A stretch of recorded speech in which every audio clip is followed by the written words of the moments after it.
আমাদের MB coaching ক্লাসের YouTube চ্যানেলে সবাইকে স্বাগত। আমাদের আজকের ভিডিও আমরা স্পোর্টস সাইকোলজি অ্যান্ড সোশিওলজি নিয়ে আমাদের যে ভিডিওর পার্ট 1 যে ভিডিওটা চলেছিল, আজকে আমরা পার্ট 2 তার বাকি অংশটুকু নিয়ে আলোচনা করব। এবং ভিডিওটি যদি ভালো লেগে থাকে তাহলে অবশ্যই ভিডিওতে লাইক করুন, কমেন্ট করুন এবং ভিডিওটি যত পারেন বন্ধুবান্ধবের সাথে শেয়ার করুন। তাহলে আর দেরি না করে আমরা চলো শুরু করি আজকের টপিক। ওকে, আশা করি তোমরা স্ক্রিনটাকে ঠিকমতো দেখতে পাচ্ছ। হ্যাঁ স্যার। ওকে, আমরা তাহলে শুরু করি। সবাইকে আমাদের এমবি কোচিং ক্লাসে সবাইকে স্বাগত। আমরা অলরেডি আমাদের যে ক্লাস শিডিউল ছিল সেখানে আমরা sports psychology and sociology, physical education and sports এই বিষয়টাকে আমরা পড়া শুরু করেছিলাম এবং আমাদের আগামীকাল ক্লাসে আমরা সাইকোলজি নিয়ে বেশ কিছু কথা হয়তো ঝড়ের বেগে আমরা বলেছিলাম। আজকে আমাদের সেই সাইকোলজির পরবর্তী অর্থাৎ পার্ট 2 ক্লাস, এবং এই ক্লাসে আমরা আজকে বেশ সাইকোলজিক্যাল কিছু গুরুত্বপূর্ণ যে ভেরিয়েবল গুলো আছে বা ফ্যাক্টরস গুলো আছে, সাইকোলজিক্যাল ফ্যাক্টরস, যেগুলো আমাদের সরাসরি পারফরমেন্সের উপর যেমন প্রভাব বিস্তার করে, ঠিক তেমনি আমাদের দৈনন্দিন লাইফেও বেশ কিছু প্রভাব বিস্তার করে। আজকে সেই পার্ট 2 ক্লাসে আমরা সেই বিষয়গুলোকে নিয়েই আমরা মূলত বলবো।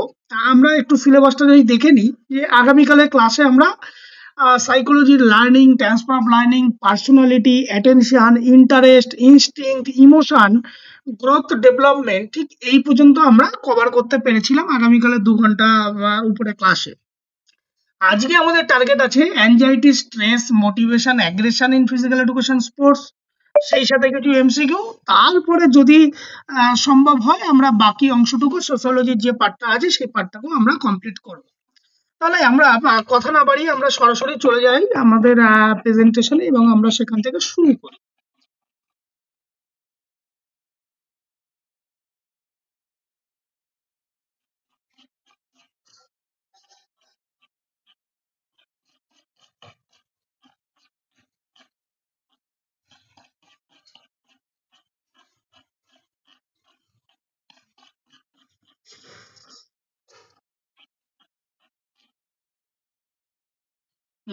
বেশ, তাহলে সবাইকে আবারও স্বাগত আমাদের আজকের ক্লাসে।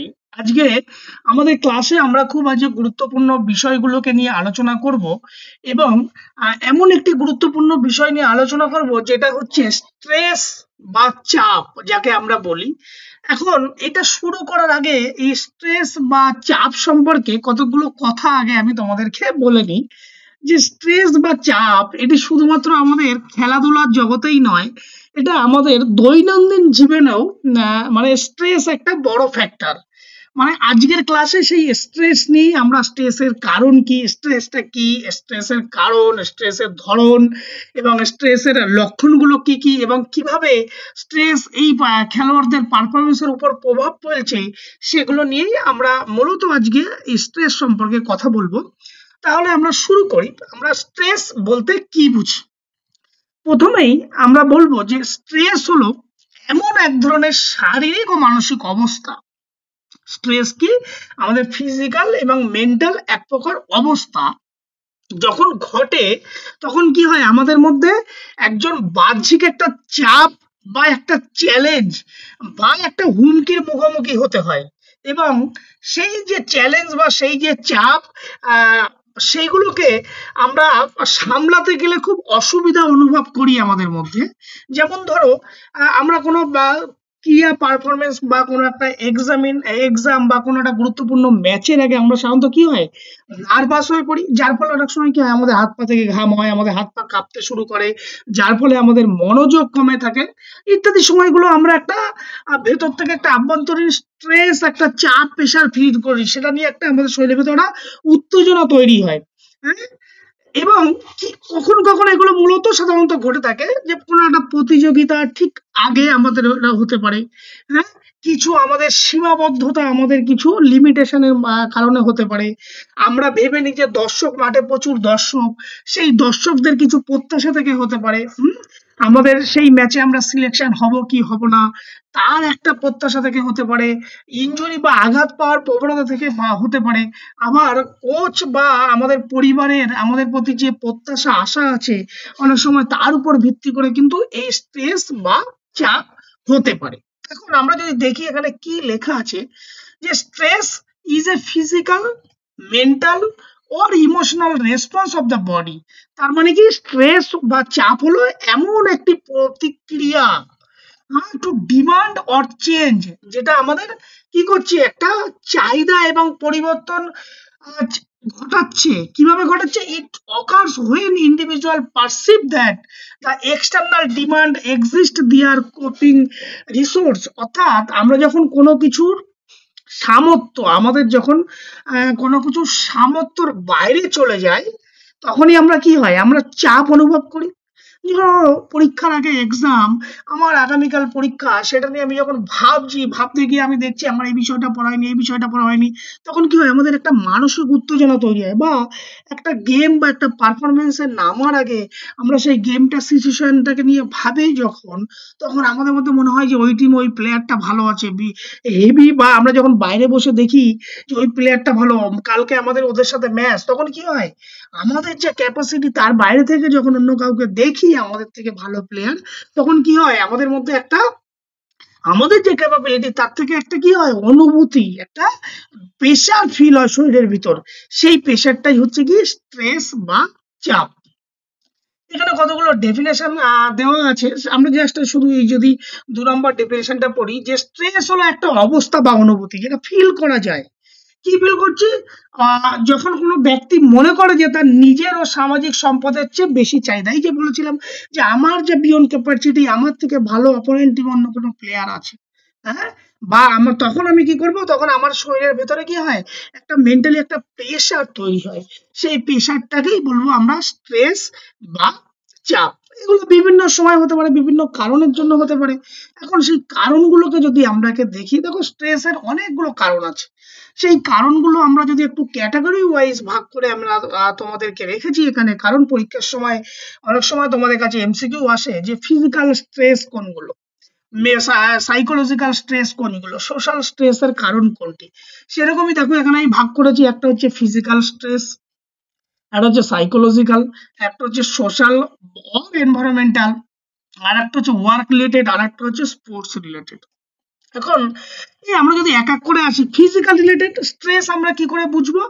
অসুস্থতা বা আঘাতের কারণে অনেক সময় আমার যদি শারীরিকভাবে আমি খুব অসুস্থ হই, সেই কারণে আমার মধ্যে স্ট্রেস বা চাপ আসতে পারে। ল্যাক অফ স্লিপ, ঘুমের অভাব, আমার যদি পর্যাপ্ত রেস্ট বা স্লিপ যদি না হয়, সেই কারণে আমার ভিতর বা স্ট্রেসের জন্ম নিতে পারে। পুয়ার নিউট্রিশন, ইয়েস, হ্যাঁ, খাদ্যের অভাবে, অপুষ্টিকরের কারণে আমাদের মধ্যে এই স্ট্রেস হতে পারে। হরমোনাল ইমব্যালেন্সের কারণে হতে পারে। হ্যাঁ, অতিরিক্ত পরিশ্রম যদি আমরা ওভার ট্রেনিং করে ফেলি, আমাদের মধ্যে অনেক সময় খুব হেভি আজকে লোড তোমাদেরকে দেওয়া হলো, হেভি অ্যাক্টিভিটি করা হলো, তখন কি হয়, একটা তোমাদের মধ্যে স্ট্রেস বা চাপ ফিল হয়। আবার ঠিক সাইকোলজিক্যাল যদি কাজগুলো দেখি আমরা, যে সাইকোলজিক্যাল কোন কোন কারণগুলো আমাদের এই অ্যাংজাইটির স্ট্রেসের জন্য দায়ী, সেগুলো বলবো অ্যাংজাইটি অফ ফিয়ার, অর্থাৎ আমাদের মধ্যে একটা ভয়, উদ্বেগের ভয়, হ্যাঁ, সেই কারণে আমাদের স্ট্রেস হতে পারে। লো অফ সেলফ স্টিম, আত্মসম্মানের বোধের অভাবে হতে পারে। ডিপ্রেশন, হতাশা থেকে হতে পারে। হ্যাঁ, পারফেক্টিজম, মানে নিখুঁত হওয়ার, আমি খুব, অনেকে হয় না যে আমি এই কাজটাকে খুব ভালোভাবে করব, সেই নিখুঁত হওয়ার চাপ থেকে হতে পারে। নেগেটিভ থিঙ্কিং, অনেক সময় কি হয়, নেতিবাচক চিন্তা ভাবনা, খারাপ চিন্তা ভাবনার কারণে কিন্তু অনেক সময় এই স্ট্রেসের কারণগুলো হতে পারে। এখন পরীক্ষায় কিন্তু অনেক সময়, অনেক পরীক্ষায় এমসিকিউতে দেখা গেছে যে স্ট্রেসের নিচের কোনটি স্ট্রেসের সাইকোলজিক্যাল কারণ, তখন কিন্তু এইগুলো মাথায় রাখতে হবে। সোশ্যাল এনভায়রনমেন্ট কজেস কোনগুলো? পিয়ার প্রেশার, অর্থাৎ পারিপার্শ্বিক যে বন্ধু বান্ধব আছে তাদের প্রেশারের কারণে অনেক সময় স্ট্রেস হতে পারে। ফ্যামিলির কনফ্লিক্ট, মানে পারিবারিক যদি কোনো অশান্তি হয়, সেই কারণে থেকে পারিবারিক যদি, যখন তোমার পরিবারের যে অন্য মেম্বার্স গুলো থাকবে, সেই মেম্বার্স এর মধ্যে যদি যখন কখনো যদি কোনো ঝামেলা হয়, সেই কারণেও কিন্তু নিজের ভিতরে একটা স্ট্রেস বা একটা প্রেশার, একটা চাপ কিন্তু ফিল হয়। কোনো কিছু তোমার তখন ভালো লাগবে না, সেই কারণে কিন্তু অনেক সময় স্ট্রেস হতে পারে। একাডেমিক প্রেশার, ইয়েস, পড়াশোনার অতিরিক্ত চাপের কারণে আমাদের মধ্যে স্ট্রেস জন্মায়। ফিনান্সিয়াল প্রবলেম, যদি তোমাদের ফিনান্সিয়াল প্রবলেম থাকে, কখনো কখনো যদি টাকা পয়সার সমস্যা হয়, সেই কারণে কিন্তু আমাদের মধ্যে এই আর্থিক সমস্যার কারণে কিন্তু স্ট্রেসের জন্ম নেয়। নয়েজ বা পলিউশন, দীর্ঘ সময় তুমি একটা হেভি, তুমি যেখানে আছো তার আশেপাশে প্রচুর জোরে শব্দ হচ্ছে, সেই কারণে তোমার মধ্যে অনেক সময় আমরা বিরক্ত হয়ে যাই। স্ট্রেসে যে চাপ ফেলছো মানে কি তোমার যে বিয়ন্ড ক্যাপাসিটি ওটাকে সহ্য করার তার বাইরে চলে যাচ্ছে, তখনই আমরা বিরক্ত হয়ে যাই। মানে কি স্ট্রেস চাপে চাপ চাপ চাপ হচ্ছে আমাদের, হ্যাঁ? সেই কারণে হতে পারে। রিলেশনশিপ ইস্যু, কোনো সম্পর্ক জনিত তোমার পেয়ার গ্রুপ বা অপোজিট সেক্সের প্রতি যদি কোনো রিলেশনশিপ থাকে বা কোনো ফ্রেন্ড যদি থাকে তার সাথে যদি কোনো প্রকার সম্পর্কের ব্যাঘাত ঘটে, সেই কারণে কিন্তু তোমাদের এই স্ট্রেসের জন্ম নিতে পারে। আবার ওয়ার্ক লোড অনুযায়ী যদি ভাগ করে দিই, ওয়ার্ক লোডের কারণে অতিরিক্ত কাজের পেশা, তুমি যে কাজ করছো স্কুল কলেজ বা অফিস, সেখানে দেখা হলো একদিন প্রচুর কাজের তোমাকে করতে হচ্ছে, সেই কারণে আমাদের মধ্যে স্ট্রেসের জন্ম নিতে পারে। Lack of job security, yes, বর্তমান দিনে সব থেকে বড় ক্রাইসিস যেটা হচ্ছে জব সিকিউরিটি। সবই আজকাল ধীরে ধীরে প্রাইভেটাইজেশন হয়ে যাচ্ছে, যেখানে সিকিউরিটির কোনো অভাব। তাহলে এই জব সিকিউরিটি মানে চাকরির অনিশ্চয়তার কারণে কিন্তু আমাদের মধ্যে স্ট্রেস জন্মায়।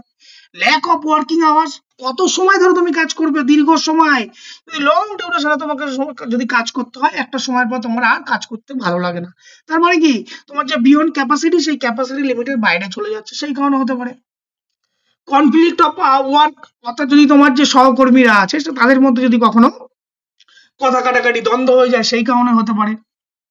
ওয়ার্ক ফর লাইফ ইমব্যালেন্স, জীবন যদি অনেক সময় বা যে কাজ আর তোমার পার্সোনাল লাইফ তার মধ্যে যদি ভারসাম্যর কখনো ব্যাঘাত ঘটে, সেই কারণে হতে পারে। স্পোর্টস রিলেটেড, স্পোর্টস এর ক্ষেত্রে কি কি কারণ হতে পারে? Pressure to win, yes. অনেক সময় আমরা যখন ম্যাচে নামি, সেখানে আমরা কি চাইছি, সেখানে আমরা সবসময় জিততে চাই। আমরা এমন কেউ আছি যারা হারতে চাই না, সহজে চাই। কম্পিটিটিভ নেচারে আমরা যখনই যাই যে আমরা নিজের সেরাটা দেবো, জিততে চাই, সেই কারণে আমাদের মতো স্ট্রেস তৈরি হয়। স্ট্রেস কিন্তু সবসময় যে খারাপ এমন নয়, স্ট্রেস কিন্তু অনেক সময় আমাদের পারফরমেন্সকে কিন্তু প্রভাব করে বা আমাদের মোটিভেট রাখতে সাহায্য করে। এখন সেই জেতার চাপের কারণে হতে পারে। ফিয়ার টু ফেলিওর, ব্যর্থতার ভয়, মানে হেরে যাওয়ার ভয়ের কারণে স্ট্রেস হতে পারে। ইনজুরির কারণে হতে পারে। চোট থেকে তুমি চোট পেলে, সেই চোট পেয়ে এখন তোমার বারবার যখন একবার আঘাত বা চোট প্রাপ্ত হয়, তখন কিন্তু বারবার তুমি অস্থির হয়ে পড়ো, আমার কবে চোটটাকে সারবে, কবে ইনজুরিটা থেকে রিকভারি হবে, সেই কারণে আমাদের ভিতর স্ট্রেসের জন্ম নেয়। কম্পিটিটিভ অ্যাংজাইটি, প্রতিযোগিতামূলক যখন কম্পিটিশনে নামো, তখন একটা প্রতিদ্বন্দ্বী করার অন্যের সাথে একটা যে আমি ওর থেকে ভালো করতে হবে, ওর থেকে আমাকে ভালো রেজাল্ট করতে হবে, ওর থেকে আমাকে ভালো পারফর্ম করতে হবে, সেই কারণে স্ট্রেসের জন্ম নিতে পারে। ওভার ট্রেনিং, মানে অতিরিক্ত তুমি কাজ করে ফেলেছো, অতিরিক্ত তোমাকে ট্রেনিং দেওয়া হয়েছে, ওভারলোড, সেই কারণে হতে পারে। এখন এইগুলোতে গেল স্ট্রেসের বিভিন্ন প্রকার কারণ। এখন এই স্ট্রেসের যদি আমরা উপসর্গগুলো দেখি, যে সিমটম, কি করে বুঝবো যে এই ব্যক্তিটা, এই খেলোয়াড়টা সে স্ট্রেসে ভুগছে বা আমরা স্ট্রেসে ভুগছি? সেই স্ট্রেসের কারণগুলোকেও আমি বিভিন্ন ক্যাটাগরিতে ভাগ করেছি, শুধুমাত্র তোমাদের এমসিকিউ এর জন্য। কি কি ক্যাটাগরি ভাগ করেছি? ফিজিক্যাল কিছু সিমটম, হ্যাঁ, আমাদের শারীরিক কিছু উপসর্গ দেখে আমরা বুঝতে পারবো যে এই খেলোয়াড় বা এই ব্যক্তিটা সে এখন স্ট্রেসে ভুগছে। ইমোশনাল সিমটম, কিছু মানসিক জনিত কিছু উপসর্গ দেখলে আমরা বুঝতে পারবো। বিহেভিয়ারাল সিমটমের ক্ষেত্রে দেখতে পারবো, কগনিটিভ সিমটমের ক্ষেত্রে দেখতে পারবো। মূলত এই চারটে সিমটম, এর বাইরেও কিছু সোশ্যাল সিমটম আছে, হ্যাঁ। এই ছোটার উপর ডিপেন্ড করে মূলত আমরা স্ট্রেসের উপসর্গগুলোকে আমরা বুঝতে পারি যে এই ব্যক্তি বা এই খেলোয়াড়টা স্ট্রেসের মধ্যে ভুগছে। এখন ফিজিক্যাল সিমটম কি হয়? যদি তুমি স্ট্রেসে ভোগো, তোমার মধ্যে হেড ক্যাচ, মানে কি তোমার মধ্যে একটা মাথার মধ্যে হালকা ব্যথা যন্ত্রণা হবে, মাথা যন্ত্রণা। কি কারণে হয়? স্ট্রেসের অতিরিক্ত চাপের কারণে হয়। মাসেল টেনশন, পেশিতে টান টান অনুভব হয়, হ্যাঁ। ফ্যাটিক, তোমার মধ্যে একটা ক্লান্তি বা অবসাদ চলে আসবে। স্লিপ ডিস্টারবেন্স, রাতে ঘুমের সমস্যা হবে। দেখবে অতিরিক্ত স্ট্রেসের ফলে কি হয়, তুমি রাত্রে তোমার মধ্যে ঘুম আসে না, তখন এই অতিরিক্ত যে এই যে রাত্রে যে ডিস্টারবেন্স, তোমার যে স্লিপ ডিস্টারবেন্স, এই ঘুমের সমস্যা, সেটা কিন্তু স্ট্রেসের কারণ। র্যাপিড হার্টবিট, আমরা যখন চাপ অনুভব করি তখন কি হয়, আমাদের হার্টবিট দ্রুত বৃদ্ধি পায়। সোয়েটিং, আমাদের শরীর থেকে ঘাম হয়। এই যে ধরো তোমরা পরীক্ষা হলে ঢুকবে, যেমন এক্সামের ঠিক আগে অনেক সময় অনেকের ঘাম ঝরে না, গা হাত পাতে ঘাম যাচ্ছে, বারবার টয়লেট পাচ্ছে, জল খেতে চাইছে, গলা মুখ চুখ শুকিয়ে যাচ্ছে, হ্যাঁ। এগুলো কি সবই স্ট্রেসের কারণ। আপসেট স্টোমাক, পেট খারাপ হয়, হ্যাঁ। ফ্রিকুয়েন্ট ইলনেস, ঘন ঘন অসুস্থ হয়ে যায় স্ট্রেসের কারণে। অনেকে স্ট্রেসটাকে কন্ট্রোল করতে পারে, তার বিহেভিয়ার কিভাবে সে সেটাকে রেগুলেট করবে তার উপর। কেউ কেউ আবার কেউ দেখবে তার মধ্যে কোনো কিছু, কোনো এক্সাম হচ্ছে, যা হচ্ছে কোনো এফেক্ট বা স্ট্রেস তার মধ্যে পড়ে না। আবার কেউ কিন্তু খুব সেই এক্সাম নিয়ে খুব বিরাট বিশাল টেনশন করছে, হাত পা ঘামছে, নার্ভাসনেস হয়ে যাচ্ছে। এটা কিন্তু স্ট্রেসের ফিজিক্যাল সিমটম। এখন এই ইমোশনাল সিমটম গুলো যদি আমরা দেখি, ইরিটেবিলিটি, মানে কি একটা বিরক্তি, সবসময় একটা স্ট্রেসের কারণে তাকে কিছু বললে, সাধারণ একটা সিম্পল কথা বললে সে বিরক্তি ফল পাওয়া যায়, মানে সামান্য কারণেই সে রেগে যায়। সেই কারণে হতে পারে। অ্যাংজাইটি, হ্যাঁ, অ্যাংজাইটি মানে কি ভবিষ্যতে কি হবে সেই নিয়ে সে চিন্তা ভাবনা করে, চিন্তা ভাবনা হয় এবং তার ভিতরে একটা ভয় ভীতি তৈরি হয়, উদ্বেগ তৈরি হয়, ইন ফিউচার তার কি হবে, ইনসিকিউরিটি ফিল করে। ডিপ্রেশন, হ্যাঁ, দীর্ঘ সময় ধরে কোনো কিছু নিয়ে মন খারাপ, কিচ্ছু ভালো লাগছে না, সেই ডিপ্রেশনের কারণে হতে পারে।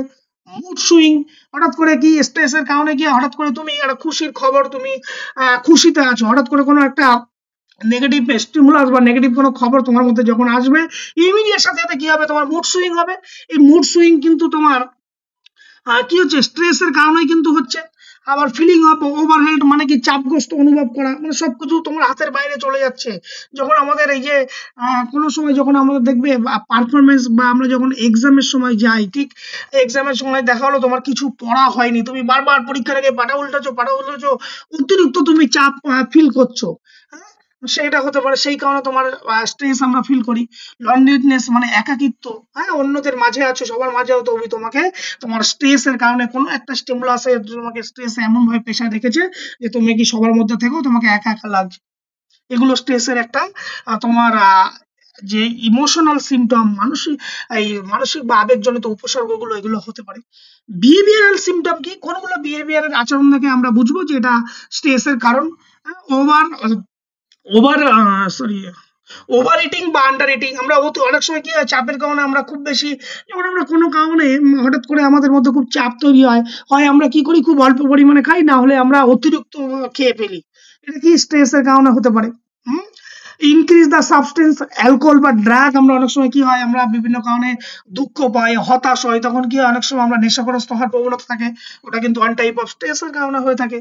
হ্যাঁ, সোশ্যাল উইথড্রল মানে কি সমাজ থেকে নিজেকে বিচ্ছিন্ন করে নেওয়া, যে আমার দ্বারা আর কিচ্ছু হবে না, আমি আর এই কাজ করবো না, আলাদা হয়ে গেলে, সেই কারণে একটা স্ট্রেসের কারণ। হ্যাঁ, নেল বাইটিং, আমরা কি করছি বা রাত্রিবেলা অনেকে দেখি আমরা হাঁটাহাঁটি করছে, বারান্দা দিয়ে পায়চারি করছে বা দাঁত দিয়ে নখ কামড়াচ্ছে, এগুলো কি, এগুলো সবই হচ্ছে এক একটা সিমটম। কিসের সিমটম? এগুলো সব বিহেভিয়ারাল সিমটম স্ট্রেসের। অ্যাভয়েডিং রেসপন্সিবিলিটি, তোমার যে দায়িত্ব ছিল সেই দায়িত্বগুলোকে তুমি অ্যাভয়েড করার চেষ্টা করবে, দায়িত্ব দিয়ে ফাঁকি দিয়ে পাশ কাটিয়ে চলে যেতে পারবে, এগুলো সবই কিন্তু একটা স্ট্রেসের সিমটম। এবার যদি স্ট্রেসের সিমটম, কগনিটিভ সিমটম গুলো আমরা দেখতে চাই, যে কগনিটিভ সিমটম গুলো কোনগুলো, দেখবো পোর কনসেন্ট্রেশন, দেখবো এই যদি স্ট্রেসের কারণে আমরা কি হয় কোনো একটা পার্টিকুলার টাস্কের ভিতর সঠিকভাবে মনোযোগ দিতে আমাদের ভীষণ অসুবিধা হয়, হ্যাঁ, মন সবসময় বারবার অন্যদিকে চলে যায়, তাহলে এই মনোযোগ, পোর কনসেন্ট্রেশন, এটা একটা স্ট্রেসের সিমটম। হ্যাঁ, ফরগেটফুলনেস মানে কি আমরা সবকিছু খুব অল্পতেই আমরা ভুলে যাই, যা কিছু আমার জানা জিনিস আমরা খুব সহজেই সেটা ভুলে যাচ্ছি, বারবার ভুলে যাচ্ছি, সহজ জিনিস আমরা ভুলে যাচ্ছি, সেটা একটা সিমটম। কনস্ট্যান্ট ওয়ারিং মানে সর্বদা একটা চিন্তিত থাকা, মনে হবে যে আমি এটাকে একটা টেনশন ফিল করছি, হ্যাঁ, সবসময় মনে হবে যে আমি একটা কোনো কিছু নিয়ে চিন্তিত, আমার কোনো কিছু ভালো লাগছে না, সেটা একটা হতে পারে। নেগেটিভ থট সবসময় কি হবে, এটা নেগেটিভ চিন্তা ভাবনা, এটা নেগেটিভ ফিলিং মাইন্ডের ভিতর ঘুরবে, কোনো পজিটিভ থিঙ্কিং, পজিটিভ টকিং এইসবের মধ্যে কিছুই থাকবে না, সবসময় কি হবে, নেতিবাচক চিন্তা ভাবনা থাকবে। আর একটা কি হবে, ইনডেসিভনেস মানে কি সিদ্ধান্তহীনতা, তুমি কোনো ডিসিশন নিতে পারবে না, কোনো সিদ্ধান্ত নিতে পারবে না, সিদ্ধান্তহীনতায় ভুগবে।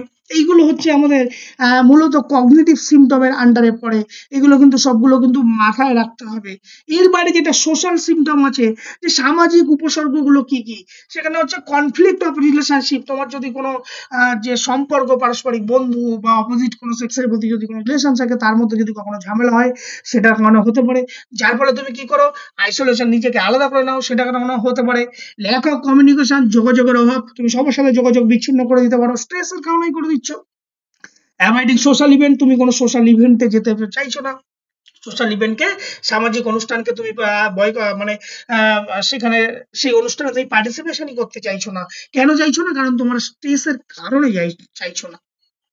এখন এইবার তো আমরা স্ট্রেসের কারণ সিমটম গুলো পড়লাম, এবং এই স্ট্রেস যদি আমাদের মধ্যে হয়, আমাদের মধ্যে কি কি প্রভাব হতে পারে, কি কি আমাদের শরীরের ভিতর চেঞ্জেস আসতে পারে, সেই চেঞ্জেস গুলো, স্ট্রেসের প্রভাব, এফেক্ট অফ স্ট্রেস, আমি এখানে কতগুলো যে আমরা গুলো ভাগগুলো করেছিলাম, সেরকমই আমরা এখানে আরো কিছু এক্সট্রা ভাগ করেছিলাম, যে আমাদের শরীরগত দেহের উপরে কিছু প্রভাব পড়ে, ইমোশনাল কিছু এফেক্ট পড়ে, কগনিটিভ এফেক্ট পড়ে, বিহেভিয়ারাল এফেক্ট পড়ে, একাডেমিক এফেক্ট পড়ে এবং সোশ্যাল এফেক্ট পড়ে। মূলত এই ছটা ক্যাটাগরিতে আমাদের এফেক্ট পড়ে। কি এফেক্ট পড়বে, যেগুলো এর আগে সিমটম গুলো বলেছিলাম সেগুলোই কিন্তু এখানে ঢুকছে, একটু জাস্ট তার সাথে কিছু যুক্ত হচ্ছে। কি ফিজিক্যাল এফেক্ট কি কি হয়, স্ট্রেসের ফলে আমাদের কি হয়,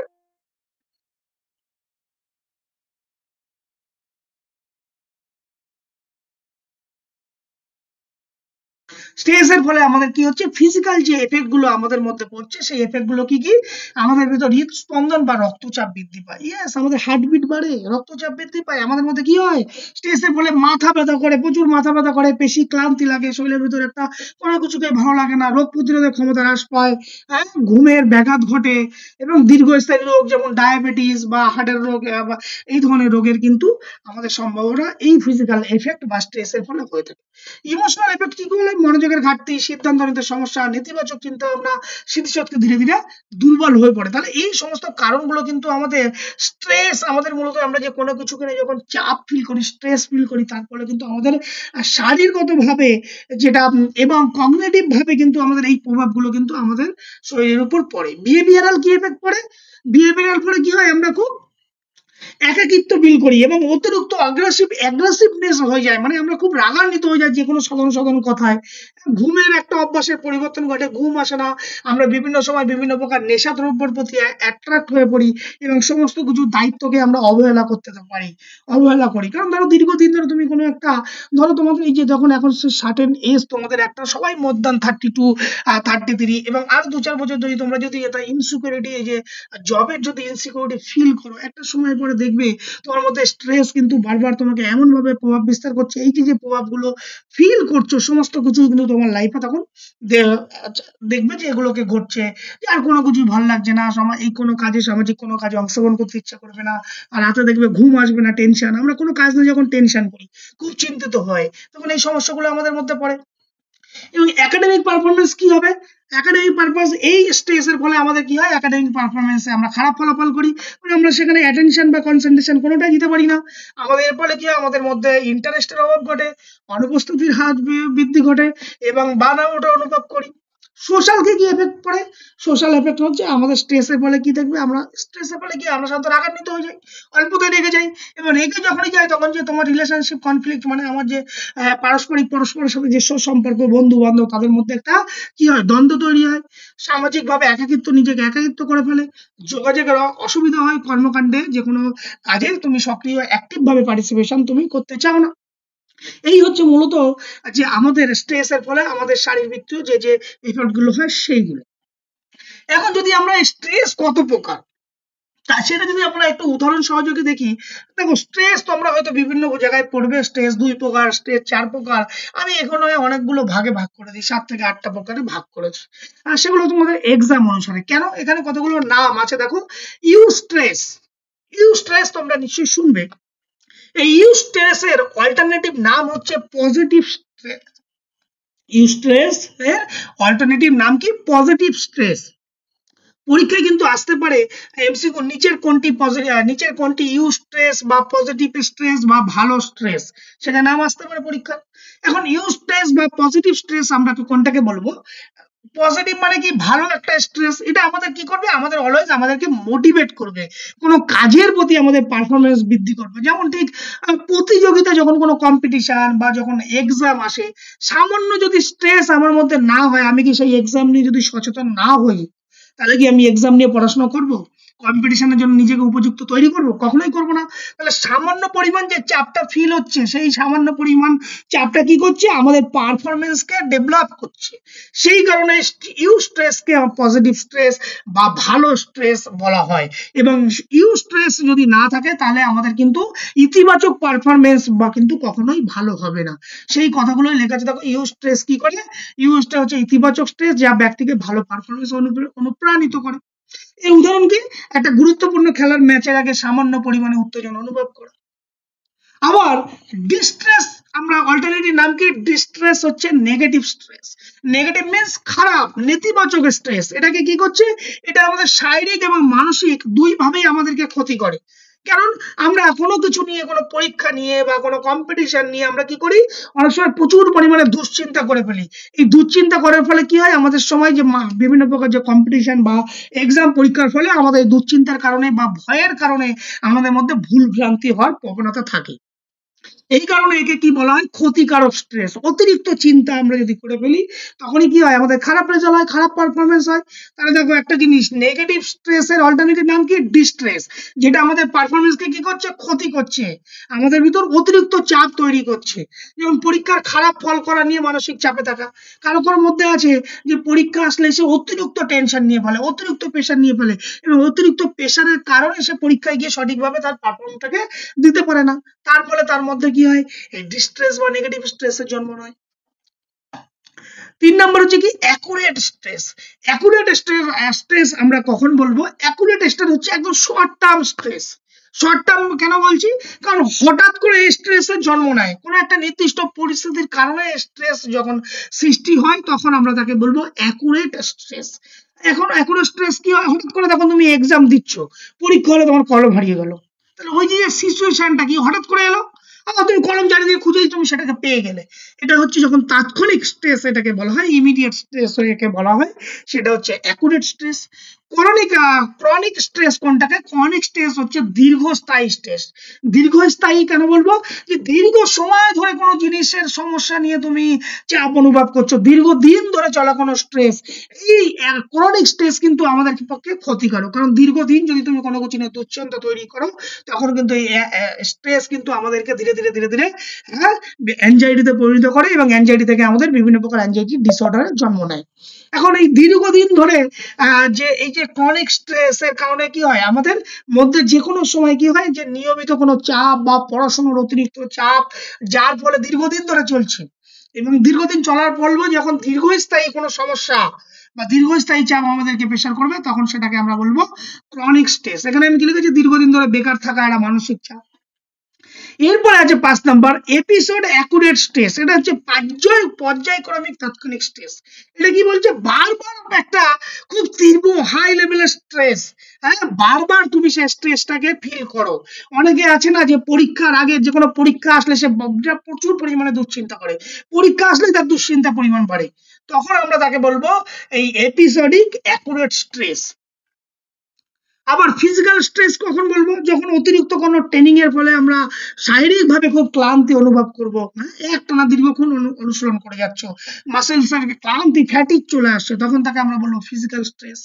ইমোশনাল স্ট্রেস কখন বলবো, ইমোশনাল স্ট্রেস আমরা ধরো কোনো কিছু রাগ, ভয়, দুঃখ, হতাশা ইত্যাদির থেকে আমাদের কোনো যখন চাপ সৃষ্টি হয়, স্ট্রেস ফিল, হঠাৎ করে কোনো তুমি নেগেটিভ খবর পেলে, হঠাৎ করে তুমি কিছু থেকে ভয় পেলে, সেখান থেকে তোমার মধ্যে একটা চাপ তৈরি হলো, তাহলে সেখান থেকে সেটাকে আমরা কি বলবো, emotional stress.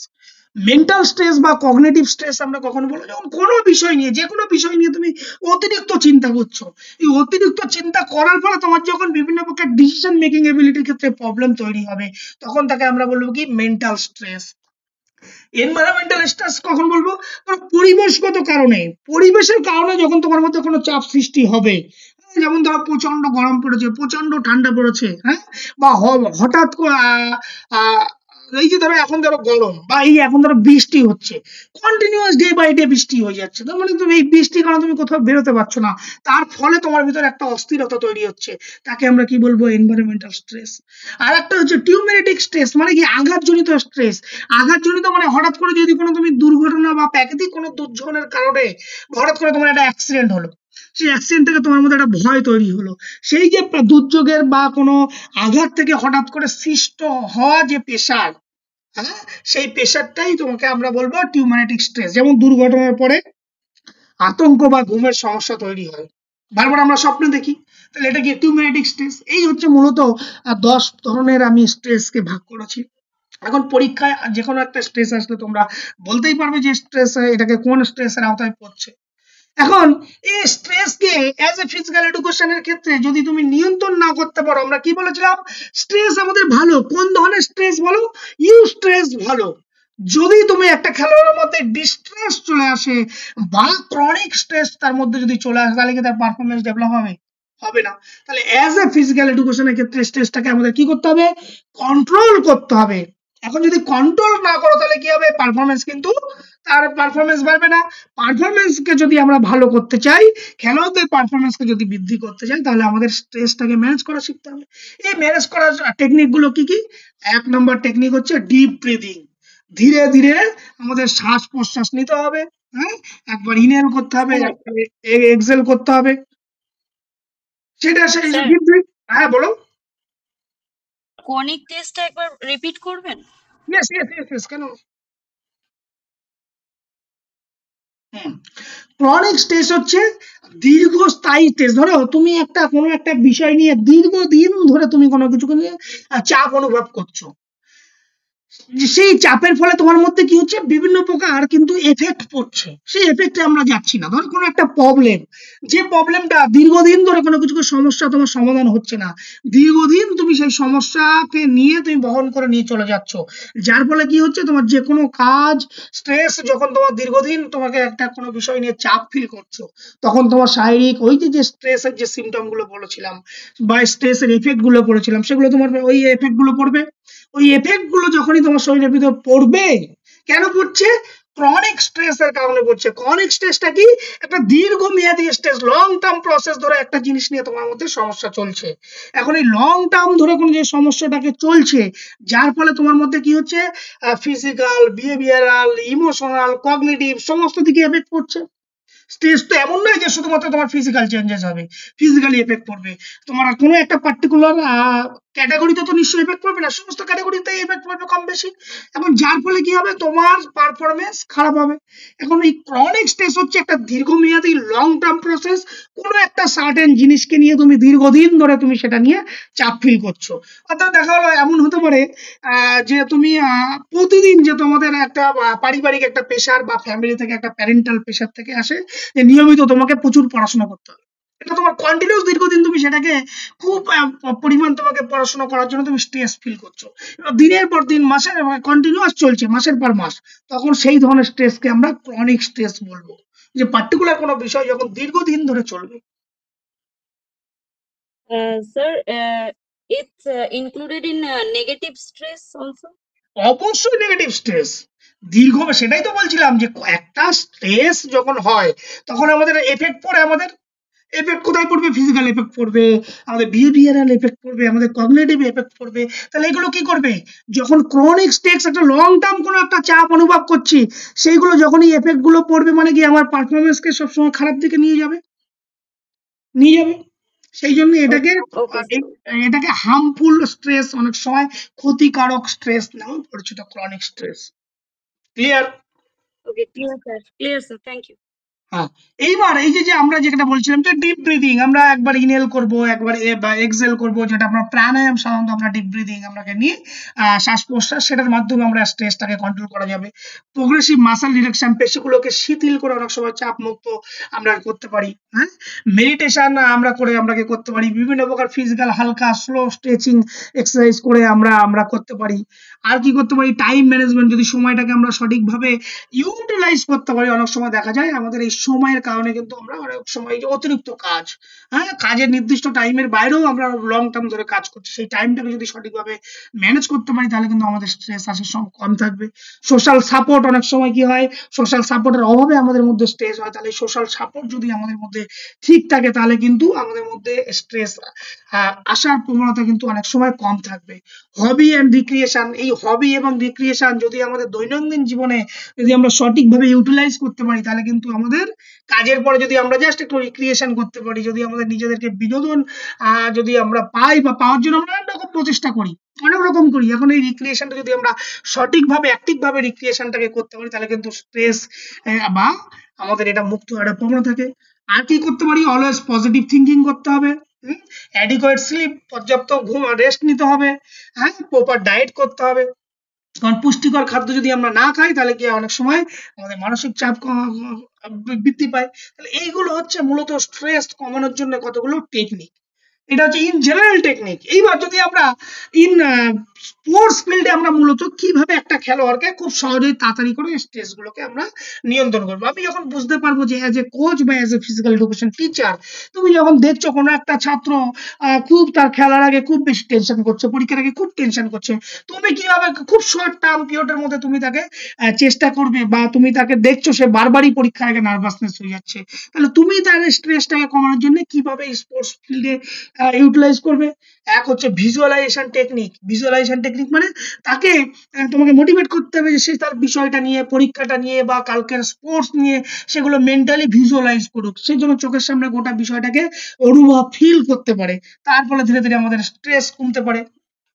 Pre competition routine, একটা আমাদের ঠিক কম্পিটিশনের আগে আমাদের একটা রুটিন করতে হবে, পর্যাপ্ত রুটিন করতে হবে যে এই টাইমে আমাদের ওয়ার্ম আপ করতে হবে, এই টাইমে আমাদের খাওয়া দাওয়া করতে হবে, এই টাইমে আমাদের স্ট্রেচিং করতে হবে, এই টাইমে আমাদের মেডিটেশন করতে হবে। এই সমস্ত কিছু একটা যদি প্রি প্ল্যান আগে থেকে রুটিন থাকে তাহলে কিন্তু আমাদের স্ট্রেস কিছুটা কমানো সম্ভব। আর কি করতে হবে? আলটিমেট গোল সেটিং করতে হবে। গোল মিনস গোল কেমন হওয়া উচিত? কালকে বলেছিলাম গোল অলওয়েজ স্মার্ট গোল হওয়া উচিত। সেই স্মার্ট গোলগুলোকে কি করতে হবে? ছোট ছোট ছোট ছোট কম্পিটিশনের আগে ছোট ছোট পার্টে আমাদেরকে বিভক্ত করতে হবে। বিভক্ত করে ছোট টার্গেটের লক্ষ্য দিয়ে আমরাকে সেই টার্গেট সেট করতে হবে, যার ফলে কিন্তু আমাদের এই স্ট্রেসটাকে কন্ট্রোল করা বা নিয়ন্ত্রণ করা সম্ভব হয়। এখন এই শারীরিক শিক্ষার ক্ষেত্রে এটা কেন দরকার? তার কারণ যদি শারীরিক শিক্ষা এটাকে যদি আমরা ঠিকভাবে কন্ট্রোল বা ম্যানেজ করতে পারি তাহলে কি এনহান্স পারফরমেন্স। ইয়েস, আমাদের মূল লক্ষ্য স্পোর্টস সাইকোলজি। আমরা কেন পড়ছি স্পোর্টস সাইকোলজি? পড়ছি তার একটাই কারণ, যাতে কোনো প্রকার সাইকোলজিক্যাল ফ্যাক্টর আমাদের পারফরমেন্সের উপর কোনো এফেক্ট না ফেলতে পারে। আর যদি এফেক্ট ফেলতে হয় তাহলে যাতে পজিটিভ এফেক্ট ফেলে। স্ট্রেস আমাদের দরকার, একদম কিছু পরিমাণে দরকার, সামান্য স্ট্রেস না হলে কিন্তু আমাদের পারফরমেন্স ভালো হবে না। তাহলে পারফরমেন্স এনহান্সমেন্ট করতে বা পারফরমেন্স ডেভেলপমেন্ট করতে আমাদের কিন্তু স্ট্রেস, এই আমাদের জন্য আমাদের স্ট্রেস দরকার, বা এই জন্য আমাদের ফিজিক্যাল এডুকেশনে স্ট্রেস পড়া দরকার।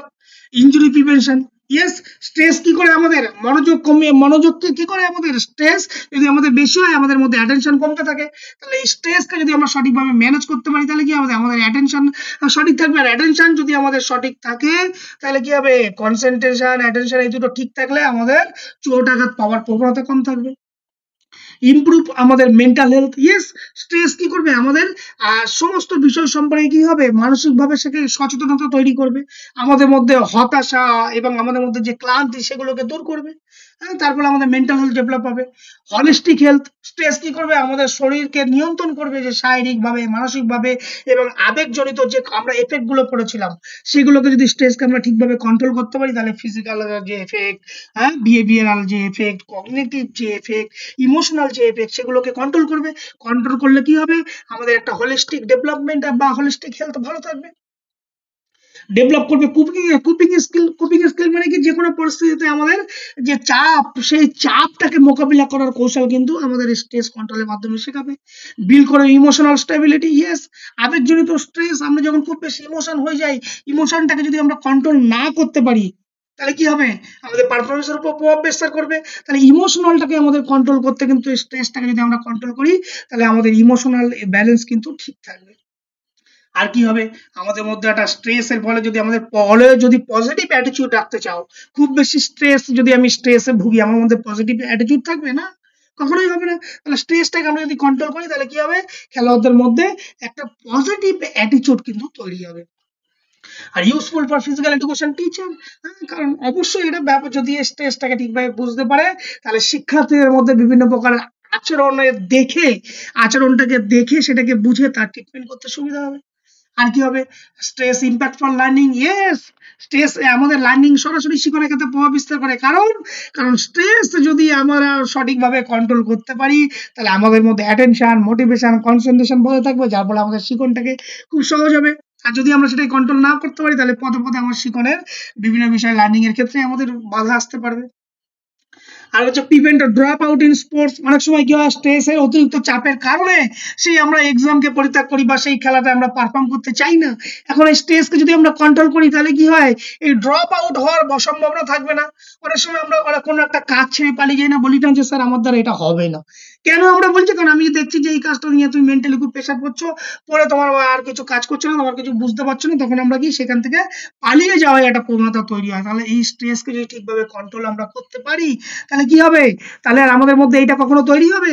কখনোই তৈরি হবে না। তখন আমরা কি করবো? তাহলে এই স্ট্রেসকে যদি আমরা ঠিকভাবে কন্ট্রোল বা ম্যানেজ করতে পারি তাহলে কিন্তু সেই খেলোয়াড় বা অ্যাথলিট দীর্ঘ সময় ধরে কিন্তু বা দীর্ঘদিন ধরে কিন্তু সেই খেলাধুলার মধ্যে নিযুক্ত থাকতে পারবে। আদারওয়াইজ কিন্তু একটা সময়ের পর সে আর স্ট্রেসের পরে কিন্তু তার চাপের কারণে সে কিন্তু সেটাকে থেকে স্কিপ করার একটা প্রবণতা তৈরি হবে।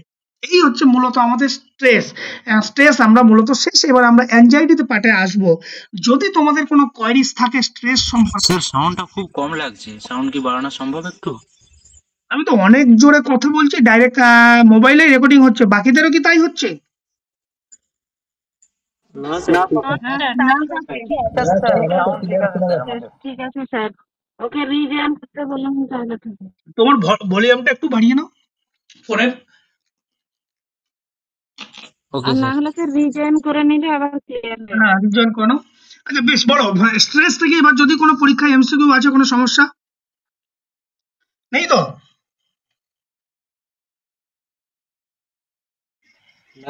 নেই স্যার। ওকে, ভেরি গুড। চলো তাহলে এইবার ঠিক আমরা আরেকটি কমন একটা টার্মোলজি যেটা আমরা এখন আলোচনা করব, যেটা অ্যাংজাইটি বা উদ্বেগ নিয়ে আমরা আলোচনা করব। এখন এই অ্যাংজাইটি বা উদ্বেগ এটা কিন্তু খেলাধুলার একটি খুবই একটা কমন এবং সাধারণ, এবং এটা কিন্তু খুবই একটা জটিল একটা মনস্তাত্ত্বিক বিষয়। মনস্তাত্ত্বিক মিন সাইকোলজিক্যাল একটা বিষয়। কি করছে এটা, যা এটা খেলোয়াড়দেরকে পারফরমেন্সকে যেমন একদিকে ডেভেলপ করবে, সেই সাথে সাথে তাদেরকে মোটিভেট রাখতে সাহায্য করে। আবার এই অ্যাংজাইটির আরেকটা দিক যদি একটাকার এপিট ওপিট দেখি, আরেকটা দিকে অন্যদিকে কিন্তু পারফরমেন্সকে কিন্তু নষ্টও করছে কিন্তু এই অ্যাংজাইটি। তাহলে দেখো দুটো জিনিস, অ্যাংজাইটি এমনই একটা জটিল বিষয় যেটা কি করছে, একদিকে আমাদের পারফরমেন্সকে আমাদের বৃদ্ধি করছে, আমাদেরকে মোটিভেট করে পারফরমেন্স ডেভেলপ করছে, ঠিক অন্যদিকে এই অ্যাংজাইটির কারণে কিন্তু অনেক সময় আমাদের পারফরমেন্স নষ্ট হতে পারে বা ডিক্রিজ হতে পারে। তাহলে চলো আমরা দেখে নিই যে এই অ্যাংজাইটি বিষয়টা কি, তার ধারণা সঠিক, অ্যাংজাইটির সংজ্ঞা কি, অ্যাংজাইটির ধরন কি, অ্যাংজাইটির লক্ষণ কি, এবং অ্যাংজাইটি কিভাবে আমরা এই অ্যাংজাইটির কারণে আমরা অ্যাংজাইটিকে বা এই অ্যাংজাইটির ফলে আমাদের যে প্রভাবগুলো পারফরমেন্সের উপর যে প্রভাব পড়ছে, সেখান থেকে কিভাবে আমরা অ্যাংজাইটিকে কন্ট্রোল বা নিয়ন্ত্রণ করা সম্ভব।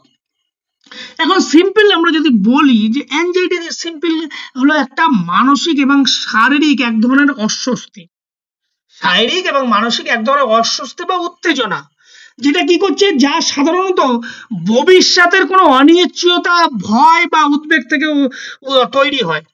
ভবিষ্যতে কি হবে সেই সে তার ভয় থেকে আমাদের মধ্যে একটা শরীরের ভিতরে একটা উত্তেজনা তৈরি হয়, সেটাই হচ্ছে অ্যাংজাইটি। যেমন ধরো এই যে কোনো একটা পেনাল্টি কি করছে, একদম ম্যাচ শেষ, দুটো টিমের মধ্যে ম্যাচ হলো, ম্যাচ নিয়ে কোনো ফলাফল রেজাল্ট তৈরি হলো না, লাস্টে কি হলো, পেনাল্টি কিক হবে। এই পেনাল্টি কিক করার সময় এমন সময় দেখা যাচ্ছে কোনো একটা প্লেয়ার খুব অতিরিক্ত তার মধ্যে স্ট্রেস তৈরি হলো, সেখান থেকে কি হয়, তার ভিতর অ্যাংজাইটি তৈরি হলো, ঠিক পেনাল্টি কিক করতে যাবে এমন সময়, বা ধরো হঠাৎ করে তুমি ফার্স্ট টাইম কোনো একটা বড় স্টেজে মাইক্রোফোন সামনে তোমায় কিছু বলতে হবে, বা তুমি যখন তোমার যখন ছাত্র জীবনে তুমি যখন কোনো লেসন প্ল্যান বা যখন টিচিং লেসন প্ল্যান যখন কোনো ফার্স্ট টাইম যখন কোনো টিচারদের সামনে যখন তুমি বলছো, বা তুমি যখন কোনো মাইক্রোফোন নিয়ে সবার সামনে কথা বলছো, তখন কি হয়, অনেক সময় কিছু মুহূর্তের জন্য তোমাদের মধ্যে একটা নার্ভাসনেস ফিল হয়, যার ফলে তোমাদের মধ্যে কি হয়, হাত পায়ের মধ্যে একটা কাঁপুনি শুরু হয়, অনেক সময় প্রচুর ঘাম শুরু হয়। সেটাই হচ্ছে অ্যাংজাইটি। এটা বিভিন্ন কারণে হতে পারে, যে আমাদের প্রতিযোগিতার একটা কম্পিটিটিভ নেচার, অতিরিক্ত চাপের কারণে হতে পারে। হ্যাঁ, নির্দিষ্ট যে ওখানে প্রত্যাশা আছে, তুমি ভাবো ওখানে প্রচুর স্যাররা আছে, আমি কি বলবো, এই যে প্রত্যাশা করছো, বা তোমার ফ্রেন্ড সার্কেল আছে, তোমার ফ্যামিলির একটা প্রেশার আছে, বা সেই কারণে যে তুমি যদি কিছু ভুল বলো তাহলে তোমাকে নিয়ে সবাই হাসাহাসি করবে, টিচাররা আছে তারা কি বলবে, হ্যাঁ, তোমার বন্ধু বান্ধব আছে তারা কি বলবে, বা আমি যদি কিছু ভালো না করতে পারি, আমি যদি ওখানে ভালো কিছু বলতে না পারি, বা আমি যদি ভালো পারফর্ম না করতে পারি, হ্যাঁ, ওখানে প্রচুর দর্শক আছে, আমাকে চিনে ফেলবে, বাজে কথা বলবে।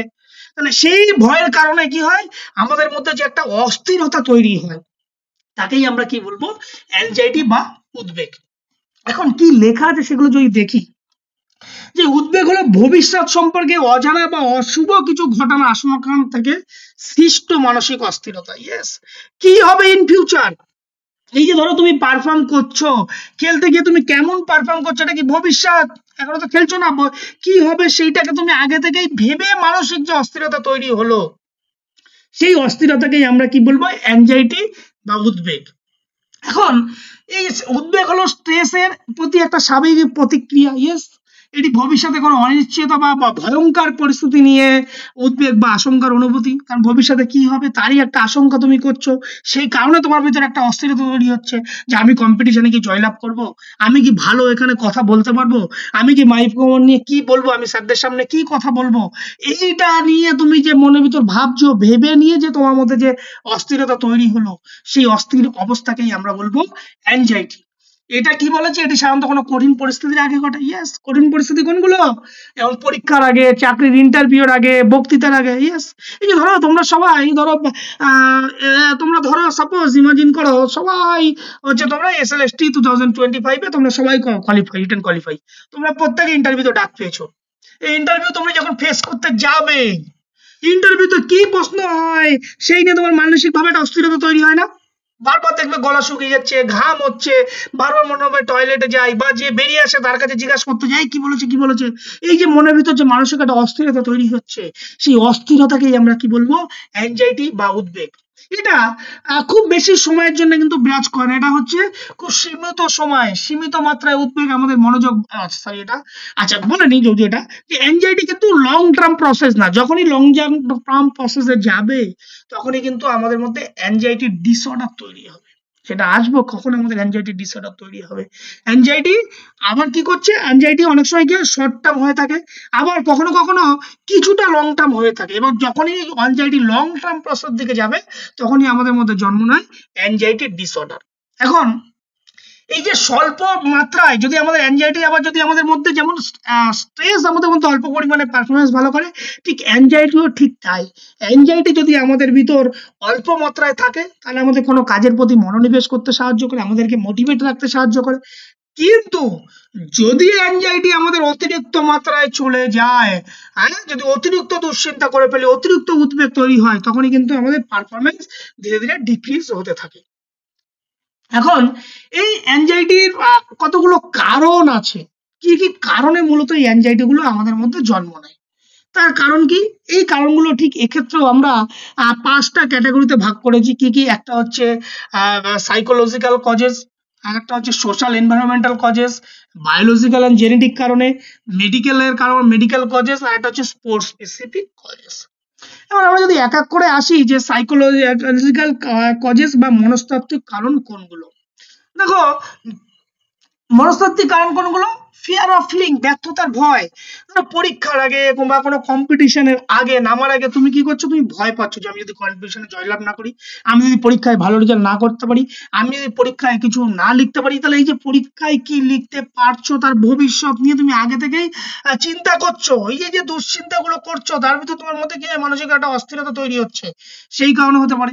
নেগেটিভ থিঙ্কিং, অলওয়েজ এই যে তুমি যে নেগেটিভ থিঙ্কিং গুলো করছো, যদি আমি না লিখতে পারি তাহলে আমাকে এই হবে, আমি ফেল করে যাব, যদি আমি ভালো পারফর্ম না করি দর্শকরা আমাকে হাসাহাসি করবে, তাহলে এই যে নেগেটিভ ভাবনা, সেই ভাবনা থেকে তোমার ভিতর কি হয়, উদ্বেগ তৈরি হবে, অস্থিরতা তৈরি হবে। লো কনফিডেন্স, ইয়েস, তোমার মধ্যে একটা আত্মবিশ্বাসের অভাব, সেই কারণে কিন্তু অস্থিরতা তৈরি হবে। আর পূর্বের কোনো মানসিক আঘাত বা পূর্বের কোনো অভিজ্ঞতা, পূর্বে তুমি একটা ধরো একটা টিমের সাথে খেলা হচ্ছে, সেখানে তুমি এর আগে তুমি ভালো পারফর্ম করতে পারোনি, এর আগে তুমি সেই টিমের সাথে ভালো পারফর্ম করতে পারি, তাহলে পূর্বের যে পাস্ট এক্সপিরিয়েন্স, সেই যে পূর্বে যে ফেলিওর হয়েছিল, ব্যর্থতার ভয়, সেই কারণে কিন্তু তোমার মধ্যে অনেক সময় কি হয়, এই যে সাইকোলজিক্যাল কজেস বা অ্যাংজাইটি আমাদের মধ্যে তৈরি হয়। এখন সোশ্যাল এনভায়রনমেন্টাল কারণ কোনগুলো, সোশ্যাল এনভায়রনমেন্টাল কারণ হচ্ছে ধরো পিয়ার প্রেশার, সহপাঠীদের চাপ, তোমার যে পারিপার্শ্বিক বন্ধু বান্ধব আছে তাদের কারণে, তোমার থেকে পাশের বন্ধুরা ভালো রেজাল্ট করছে, সেই কারণে অনেক সময় আমাদের মধ্যে অ্যাংজাইটি তৈরি হয়। তোমার থেকে পাশের বন্ধুটা একই টাইমে দুইজনে একই সাথে পড়াশোনা করছে, একই মাঠে খেলাধুলো করছো, সে তোমার থেকে ভালো খেলছে, সেই কারণে অনেক সময় হয়। প্যারেন্টাল বা সোসাইটিক্যাল এক্সপেকটেশন, তোমার যে পিতা মাতা বা তোমার যে বন্ধু বান্ধব বা সমাজ তোমার কাছে কিছু প্রত্যাশা করছে, মাঠে প্রচুর দর্শক, সেখানে তোমার প্যারেন্টাল আছে, বন্ধু বান্ধব আছে, সবাই আশা করছে তুমি খুব ভালো পারফর্ম করবে, খুব ভালো পারফর্ম করবে। আর সেই অবস্থা তুমি যখন পারফর্ম করতে যাচ্ছ, তুমি একটা মেন্টাল প্রেশার নিচ্ছ, সবার একটা আশা প্রত্যাশা থেকে তোমার মধ্যে কি হচ্ছে, তোমাকে ভালো রেজাল্ট করতে হবে, ভালো পারফর্ম করতে হবে, সেখান থেকে তোমার মধ্যে একটা অ্যাংজাইটি বা উদ্বেগ তৈরি হচ্ছে। একাডেমিক বা ওয়ার্ক প্রেশার, ইয়েস, কর্মক্ষেত্রে বা শিক্ষাক্ষেত্রে তোমার মধ্যে একটা সেটাকে নিয়ে তোমার মধ্যে একটা উদ্বেগ যে তখন তৈরি হয়। পারফরমেন্স অ্যাংজাইটি, অনেক সময় পারফরমেন্স মানে কি, সেটা শুধুমাত্র স্পোর্টস পারফরমেন্স হতে পারে, কোনো তোমাকে ক্লাসরুমে একদম কিছু বলছো, লেকচার দিচ্ছ, সেই টাইমে তোমার পারফরমেন্স হতে পারে। সেই প্রত্যেকটা সময় কিন্তু কোনো একটা বিষয় বা কোনো একটা সেমিনারে তোমাকে কোনো টপিক নিয়ে আলোচনা করতে হবে, বা এই যে কোথাও তোমাকে লেকচার দিতে হবে, বা মঞ্চে তোমাকে ওটা ড্যান্স করতে হবে বা গান করতে হবে। প্রত্যেকটা কোনো অ্যাক্টিভিটি পারফরমেন্স আগে কিন্তু এই অ্যাংজাইটি বা স্ট্রেস আমাদের মধ্যে কিন্তু আসে। এখন সেটাকে তুমি কিভাবে হ্যান্ডেল করবে তার উপর কিন্তু তোমার পারফরমেন্স ডিপেন্ড করছে। এখন যদি তুমি খুব বেশি উদ্বেগ তোমার মধ্যে তৈরি হয়, খুব বেশি উত্তেজনা তৈরি হয়, যখনই খুব বেশি উত্তেজনা তৈরি হবে তখন কিন্তু তোমার মেন্টাল ফোকাস সেখান থেকে বিচ্যুত হয়ে যাবে। আর যখনই মেন্টাল ফোকাস সেখান থেকে বিচ্যুত হয়ে যাবে তখন কিন্তু তোমার পারফরমেন্স ডিক্রিজ হবে। আর বায়োলজিক্যাল বা জেনেটিক কারণ, অনেক সময় কি হয়, এই যে জেনেটিক কারণ কিছুটা অ্যাংজাইটির জন্য অনেকটা দায়ী। কারণ এই দায়ী কিছুটা বলা যেতে পারে, যেটা কোনো একটা বংশগত কারণে অনেক সময় হয়ে থাকে, কিছু কিছু ক্ষেত্রে এটাকে বংশগত প্রবণতা হিসাবে ধরা যায়। আর মেডিকেল কজেস কোনগুলো? দীর্ঘদিন ধরে তুমি কোনো একটা অসুখ বা অসুস্থতায় ভুগছো, দীর্ঘদিন ধরে তোমার সারছেই না সেই রোগ, সেই কারণে তোমার প্রতি একটা অ্যাংজাইটি তৈরি হতে পারে। হরমোনাল ইমব্যালেন্সের কারণে হতে পারে। আর কি হতে পারে, বিভিন্ন প্রকার যে আমাদের হঠাৎ করে হঠাৎ করে আমরা কি হয়, কোনো এই অ্যাংজাইটির কারণে আমরা কোনো নেশাগ্রস্ত হয়ে যাই। আবার কোনো যারা নেশা করে তাদেরকে যদি হঠাৎ করে সেই নেশাটাকে যদি স্টপ করে দেওয়া হয়, সেই কারণে কিন্তু তোমার মধ্যে একটা উদ্বেগ তৈরি হয়। স্পোর্টস স্পেসিফিক কজেস, ক্রীড়াক্ষেত্রে কি কি হতে পারে? পারফরমেন্সের প্রেশার হতে পারে, হ্যাঁ, হাই কম্পিটিশন, কোনো একটা উচ্চতর কম্পিটিশনে নামার আগে তোমার মধ্যে এই অ্যাংজাইটি কিন্তু প্রচুর পরিমাণে হয়তো থাকে। হ্যাঁ, তার কাছে হ্যারাস কোচিং মেথড, খুব কঠোর কোনো কোচিং ট্রেনিং মেথড মানে প্রশিক্ষণ পদ্ধতির কারণে তোমার মধ্যে হতে পারে। পোর প্রিপারেশন অর টেকনিক, তুমি যদি খুব সঠিকভাবে যদি প্রিপারেশন না নাও, উপযুক্ত ট্রেনিং যদি তুমি না নাও, তাহলে কিন্তু তোমার মধ্যে সেই কারণে কত হতে পারে। হ্যাঁ, ফিয়ার অফ পোর পারফরমেন্স, খারাপ পারফরমেন্সের ভয়ের কারণে তোমার মধ্যে হতে পারে। ইনঅ্যাডিকুয়েট প্রিপারেশন বা ল্যাক অফ কনফিডেন্স, তোমার মধ্যে যদি আত্মবিশ্বাসের অভাব থাকে, সেই কারণে কিন্তু অনেক সময় এই ক্রীড়াক্ষেত্রে খেলোয়াড়দের মধ্যে এই অ্যাংজাইটির কারণ হয়ে থাকে। এখন এই অ্যাংজাইটির কি সিমটম, কি কি লক্ষণ দেখে আমি বুঝবো যে এই ছাত্র বা এই খেলোয়াড় অ্যাংজাইটির মধ্যে ভুগছে? হ্যাঁ, সেইগুলো সিমটম গুলো কি কি, তার লক্ষণগুলো হচ্ছে, দেখো, এক্সেসিভ ওয়ারি, অতিরিক্ত দুশ্চিন্তা। প্রতিদিন সে কি করছে, নিয়মিত কোনো দৈনন্দিন যে আমরা দেখবে কিছু কিছু ব্যক্তি, তোমাদের যে বন্ধু বান্ধব আছে, কেউ খুব বেশি মাত্রায় কোনো একটা ছোট্ট বিষয় নিয়ে অতিরিক্ত চিন্তা করে। হ্যাঁ, তার স্বাস্থ্য নিয়ে, তার পরীক্ষা নিয়ে, তার ফ্যামিলি নিয়ে, যে কোনো বিষয় নিয়ে সে কি করছে, অতিরিক্ত, যতটুকু তার প্রয়োজন নয় তার থেকেও সে অতিরিক্ত, তার যা লিমিট, বিয়ন্ড লিমিটের বাইরে সে অতিরিক্ত চিন্তা করছে। সেগুলো হতে পারে। আর কি হতে পারে, রেজিং থট, দ্রুত কোনো সিদ্ধান্ত পরিবর্তন, বারবার, হ্যাঁ, দ্রুত কোনো চিন্তা পরিবর্তন করা, সেই কারণে হতে পারে। মনোযোগের অভাবের কারণে হতে পারে, যখনই আমাদের মধ্যে এই যে আমার মনোযোগের অভাব ঘটবে, বারবার যখন আমাদের কনসেন্ট্রেশন ব্রেক হবে, সেই কারণে হতে পারে। আমরা সবকিছু ভুলে যাও, হঠাৎ করে আমরা সবকিছু তুমি জানো, কিন্তু হঠাৎ করে তুমি কিছু করতে পারছো না, সেই কারণে হতে পারে। ইমোশনাল ক্ষেত্রে কি হয়, অল্পতেই তুমি বিরক্ত হয়ে যাও, রেগে যাও, সে কারণে হতে পারে। হ্যাঁ, আর একটা কি আছে, ফিলিং অফ ওভারহেলড, সেটা কি, সহজে তুমি কোনো কাজে তুমি মন দিতে পারছো না। হ্যাঁ, কোনো কিছু একটা মন বা একটা জায়গায় তুমি কনসেন্ট্রেট করতে পারছো না, সেই কারণে হতে পারে। হ্যাঁ, আর রেস্টলেসনেস, তুমি কোনো একটা জায়গায় স্থির অবস্থা থাকতে পারছো না, বারবার নাড়াচাড়া করছো, এক জায়গায় বসে সেখান থেকে উঠছো, হাত পা নড়ছো, হাঁটাচলা করছো, সেই কারণে হতে পারে। ফিলিং অন এজ, সবসময় এটা কি আতঙ্কিত, একটা ভয় মনের ভিতর কাজ করছে, একটা অস্থির পরিস্থিতি মনের ভিতর তৈরি হচ্ছে, সেই কারণে হতে পারে। বিহেভিয়ারাল কি হচ্ছে, অ্যাভয়েডেন্স বিহেভিয়ার, তুমি যে কোনো পরিস্থিতিকে সবসময় কি করবে, সামাজিক যে কোনো কাজ সেখান থেকে তুমি এড়িয়ে চলার প্রবণতা তৈরি হবে তোমাকে। একটা নার্ভাসনেস হ্যাবিট, সবসময় কি হবে, একটা তোমাকে যেমন নেল বাইটিং, হ্যাঁ, ফিডিং, হাঁটা চলা, পায়ে চলা, আঙুল কাটা, হ্যাঁ, দাঁত দিয়ে চুল টানা, এই বিষয়গুলো অনেক সময় এই অ্যাংজাইটির কারণে কিন্তু হয়ে থাকে। স্লিপ ডিস্টারবেন্স, ইয়েস, ঘুমের সমস্যা হয়। ওভার চেকিং, উদ্বেগ, বারবার দেখবে কোনো কিছু, তুমি হঠাৎ করে শুয়ে আছো, মশারির ভিতর শুয়ে পড়ো, তাও মনে হলো যে তোমার ওই কাজটা দরজা বন্ধ আছে, বা গ্যাসের ওভেনের লাইটারটা অন আছে কিনা, এগুলো বারবার চিন্তা হবে মাথার ভিতর নানান রকম, সেগুলো হতে পারে। ফিজিক্যাল ইয়ের ক্ষেত্রে সিমটম গুলো কি কি, হ্যাঁ, আমাদের হার্টবিট বেড়ে যাওয়া, ঠিক আমরা স্ট্রেসের ক্ষেত্রে যেগুলো পড়েছিলাম, এই ক্ষেত্রেও সেগুলো মোরলেস রিলেটেড। শ্বাস প্রশ্বাস নিতে কষ্ট হবে, অতিরিক্ত ঘাম হবে, পেশি একটা টান টান বৃদ্ধি পাবে, একটা ক্লান্তি বা ফ্যাটিক আমাদের মধ্যে আসবে, মাথা ব্যথা হবে, এবং মাথা ঘোরা হয় অনেক সময়, সাইকোলজিক্যাল স্লিপ ডিস্টারবেন্স। এইগুলো মূলত একটা অ্যাংজাইটির কারণে কিন্তু এগুলো হতে পারে। এখন এইগুলো খেলাধুলার উপর কিভাবে প্রভাব বিস্তার করে? দুই ভাবে প্রভাব বিস্তার করে। একটা হচ্ছে তোমার পজিটিভ একটা এফেক্ট আছে, আবার একটা নেগেটিভ এফেক্ট আছে। আমি লিখেছি তো, সেগুলো না লিখিনি।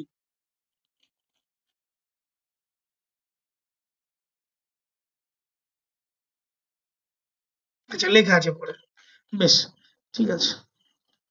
অ্যাংজাইটি কি করছে আমাদের ক্ষেত্রে? দুভাবে প্রভাব বিস্তার করছে।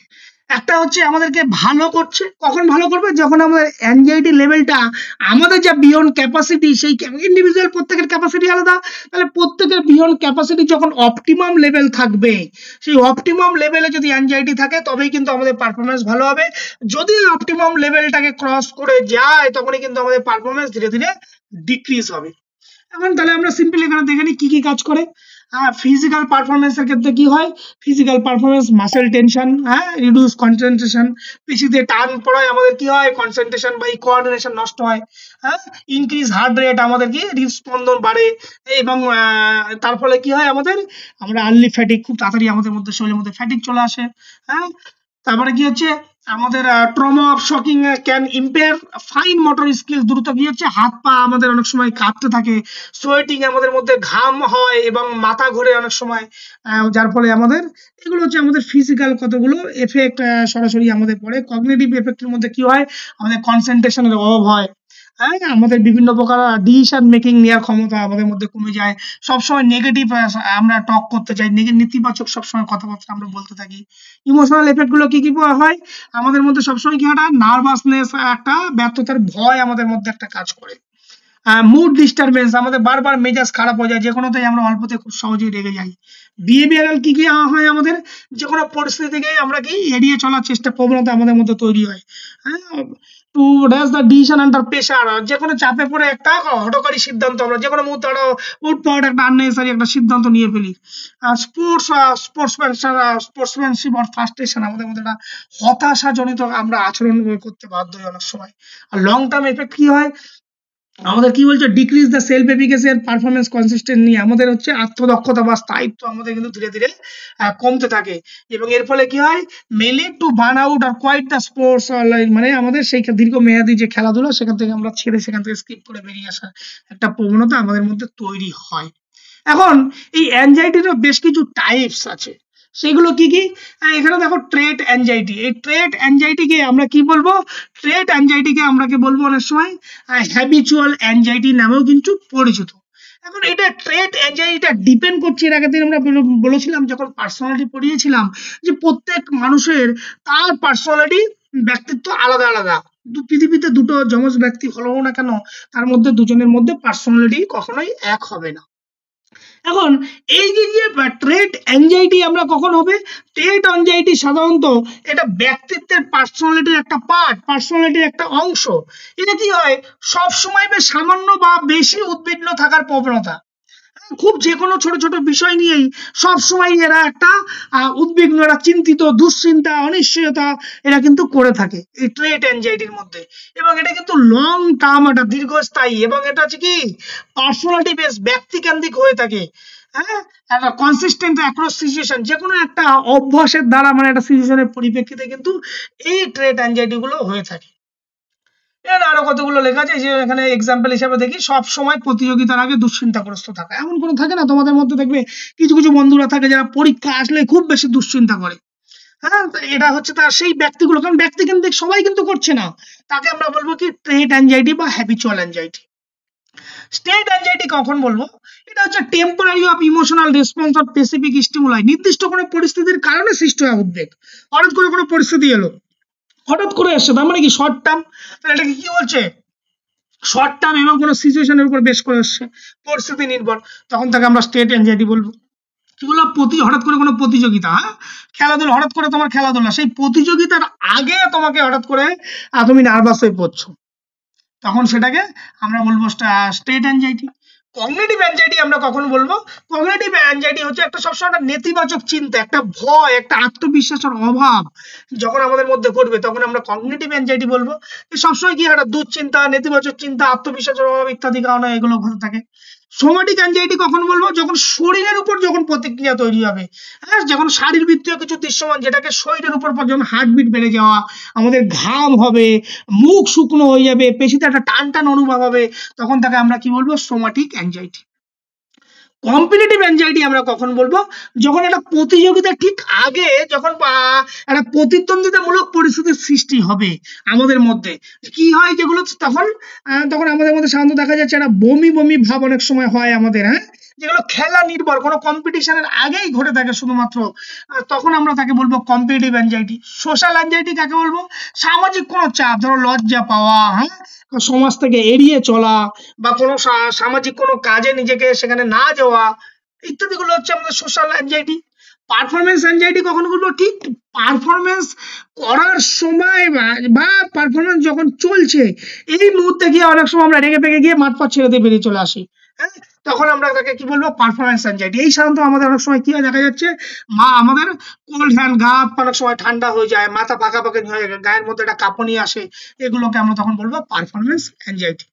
এখন এই functional role of anxiety in sports, খেলাধুলায় ইতিবাচক ভূমিকা, মানে কি ভালো দিক অ্যাংজাইটির কি করছে?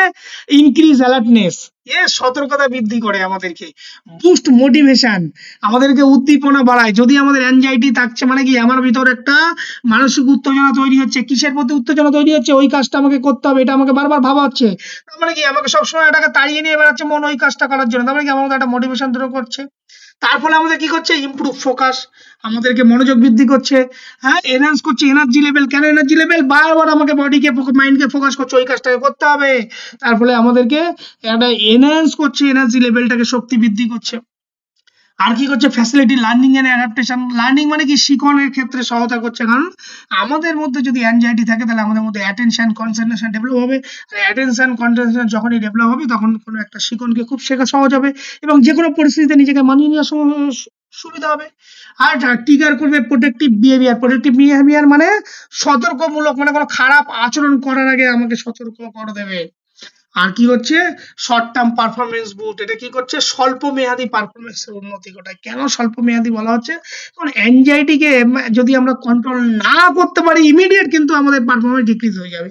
কারণ প্রথমে তো অ্যাংজাইটি লেভেলটা বাড়বে, এবার বাড়ছে, পারফরমেন্স ভালো হচ্ছে, হঠাৎ করে তোমার অপটিমাম লেভেল থেকে বেরিয়ে গেল, তখন কি হবে? পারফরমেন্স ডিক্রিজ হবে।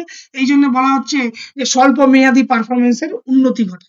এখন যদি আমরা দেখি ডিসফাংশনালের খারাপ দিকগুলো কি কি করছে, হ্যাঁ, ফোকাসটাকে লস অফ ফোকাস, আমাদের ফোকাসটাকে ব্রেক করছে, মাসেল টেনশন বৃদ্ধি করছে, আমাদের মধ্যে ফ্যাটিক আসছে, পোর ডিসিশন মেকিং, আমাদের মধ্যে ডিসিশন মেকিং এবিলিটি কমে দিচ্ছে, সেলফ কনফিডেন্স আমাদের ডিক্রি করছে, আর ওভার অ্যারাউজাল, আমাদের মধ্যে অতিরিক্ত উত্তেজনা তৈরি হচ্ছে, আমাদের মধ্যে ঘুমের সমস্যা হচ্ছে, ইনজুরির একটা প্রবণতা যাচ্ছে, বার্ন আউট, মাঠ ছেড়ে পালিয়ে যাওয়ার একটা প্রবণতা তৈরি হচ্ছে, এবং পারফরমেন্স ডিক্লাইন মানে পারফরমেন্স ডিক্রিজ হওয়ার একটা প্রবণতা আমাদের মধ্যে কিন্তু চলে আসে এই অ্যাংজাইটির কারণে, অতিরিক্ত যদি অ্যাংজাইটি চলে আসে।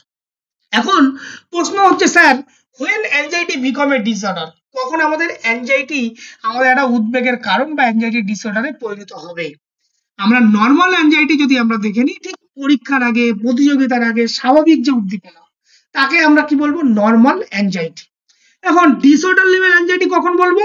যদি আমাদের উদ্বেগ দীর্ঘস্থায়ী হয়, যেটাকে আমি নিয়ন্ত্রণ করতে পারছি না, আমার নিয়ন্ত্রণের বাইরে এবং দৈনন্দিন জীবনে আমাদের প্রতিনিয়ত ঘটছে, যেটা আমাদের আউট অফ কন্ট্রোল, তখনই আমরা তাকে বলবো অ্যাংজাইটি ডিসঅর্ডার।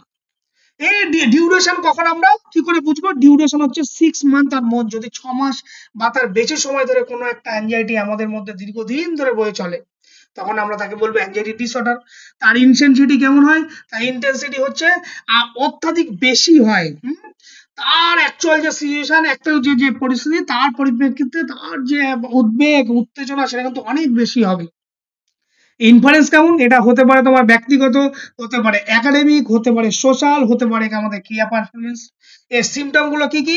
ক্রমাগত দুশ্চিন্তা, ঘুমের সমস্যা যদি দীর্ঘদিন 6 মাস ধরে ভালো থাকে, আমাদের দীর্ঘদিন আমাদের দুর্বল লাগছে, মাসেল টেনশন হচ্ছে, প্যানিক, আমাদের যে কোনো সময় একটা মানে কি প্যানিক অ্যাটাক, মানে যে কোনো সময় হঠাৎ করে কিছু আমরা একটা আচরণ করে বলছি, বিহেভিয়ার মানে কোনো কিছুকে এড়িয়ে চলা বারবার, এই ধরনের সিমটম গুলো যদি আমাদের দীর্ঘদিন মিনিমাম 6 মাসের বেশি ধরে চলে, তখনই আমরা বুঝবো যে এটা কিন্তু অ্যাংজাইটি ডিসঅর্ডার। এই টাইপস গুলো কি কি? এই টাইপস এর মধ্যে একটা জেনারেল অ্যাংজাইটি ডিসঅর্ডার, 6টি কমন ফ্যাক্টরের কথা বলা আছে, আমরা পরে পড়বো সেই ডিসঅর্ডার গুলো। ডায়াগনোসিস কি আমাদের বিভিন্ন প্রকার সাইকোলজিস্টের কাছে যেতে হবে, বা এখানে কতগুলো ইউজিং টেস্টের নাম দেওয়া আছে। ট্রিটমেন্ট কি করবে, ট্রিটমেন্ট কি করবে, রিল্যাক্সেশন মেডিসিন দিতে হবে, ওই যে সাইকোলজিস্টের কাছে যাবে সেখানে থেকে। এবার যে general GAD, general anxiety disorder, সেইগুলো কি কি, সেগুলো যদি আগে জেনে নিই যে জেনারেল অ্যাংজাইটি ডিসঅর্ডারটা কি।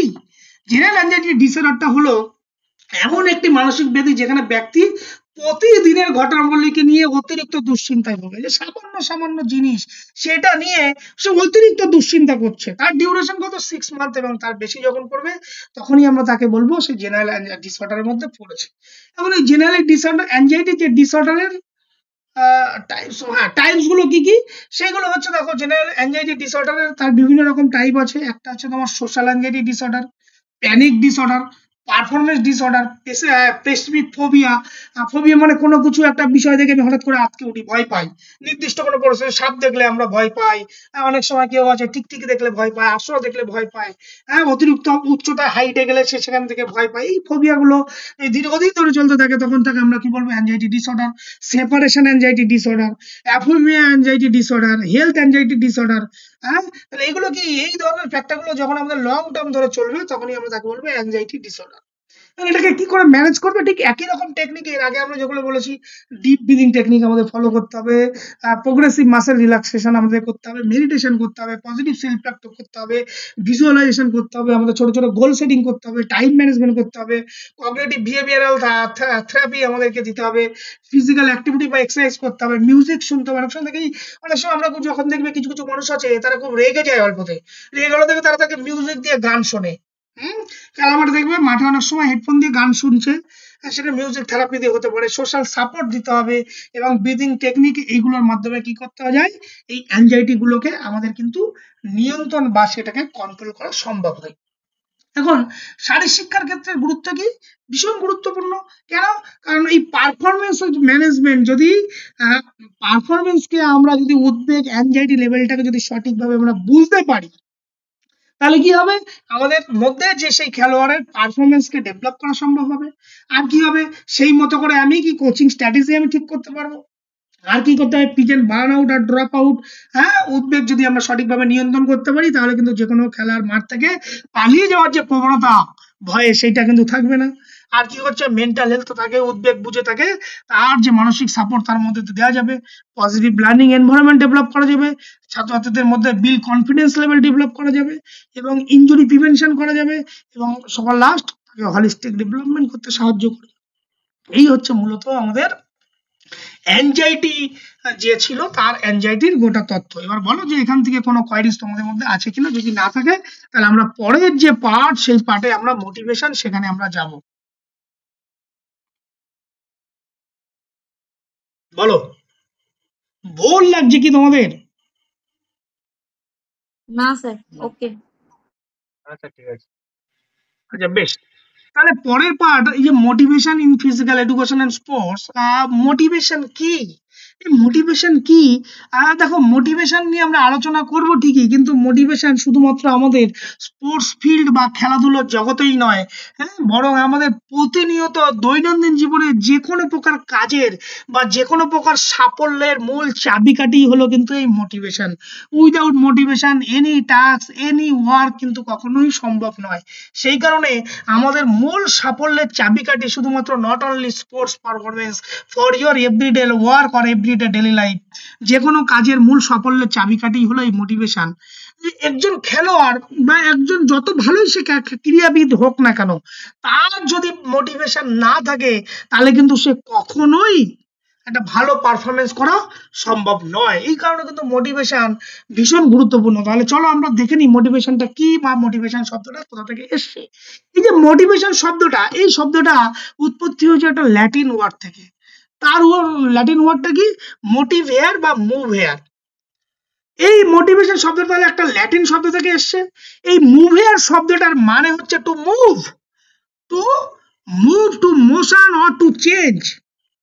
তাহলে দেখো, এই মুভ হেয়ার শব্দের মিনিং হচ্ছে টু মুভ, মানে এক জায়গা থেকে অন্য জায়গায় স্থান পরিবর্তন করছে, টু মোশন মানে একটা গতি আনছে, টু চেঞ্জ একটা স্ট্যাটিক কন্ডিশন ছিল সেখান থেকে চেঞ্জ হচ্ছে, মানে কি ডাইনামিক কন্ডিশনে পড়ছে। কিসের প্রতি এই মুভগুলো হবে, মুভগুলো অলওয়েজ হবে leads to goal directed behaviour, কোনো একটা স্পেসিফিক লক্ষ্যকে ফুলফিল করার জন্য মুভ করবে। তাহলে দেখো মোটিভেশন কি? মোটিভেশন হচ্ছে to move, to motion, to change. কাকে চেঞ্জ করবে? আমরা কি নিয়ে পড়ছি? হিউম্যান বিং নিয়ে পড়ছি। আমাদের মাইন্ডকে চেঞ্জ করছে। কি চেঞ্জ করছে? এটা মোশনে আনছে। কিসের প্রতি মোশনে আনছে? একটা গোল ডাইরেক্টেড বিহেভিয়ার, অর্থাৎ পার্টিকুলার কোনো লক্ষ্যকে পূর্ণ করার জন্য আমার যে শারীরিকভাবে আমাদের যে শরীরকে পরিচালনা করছে।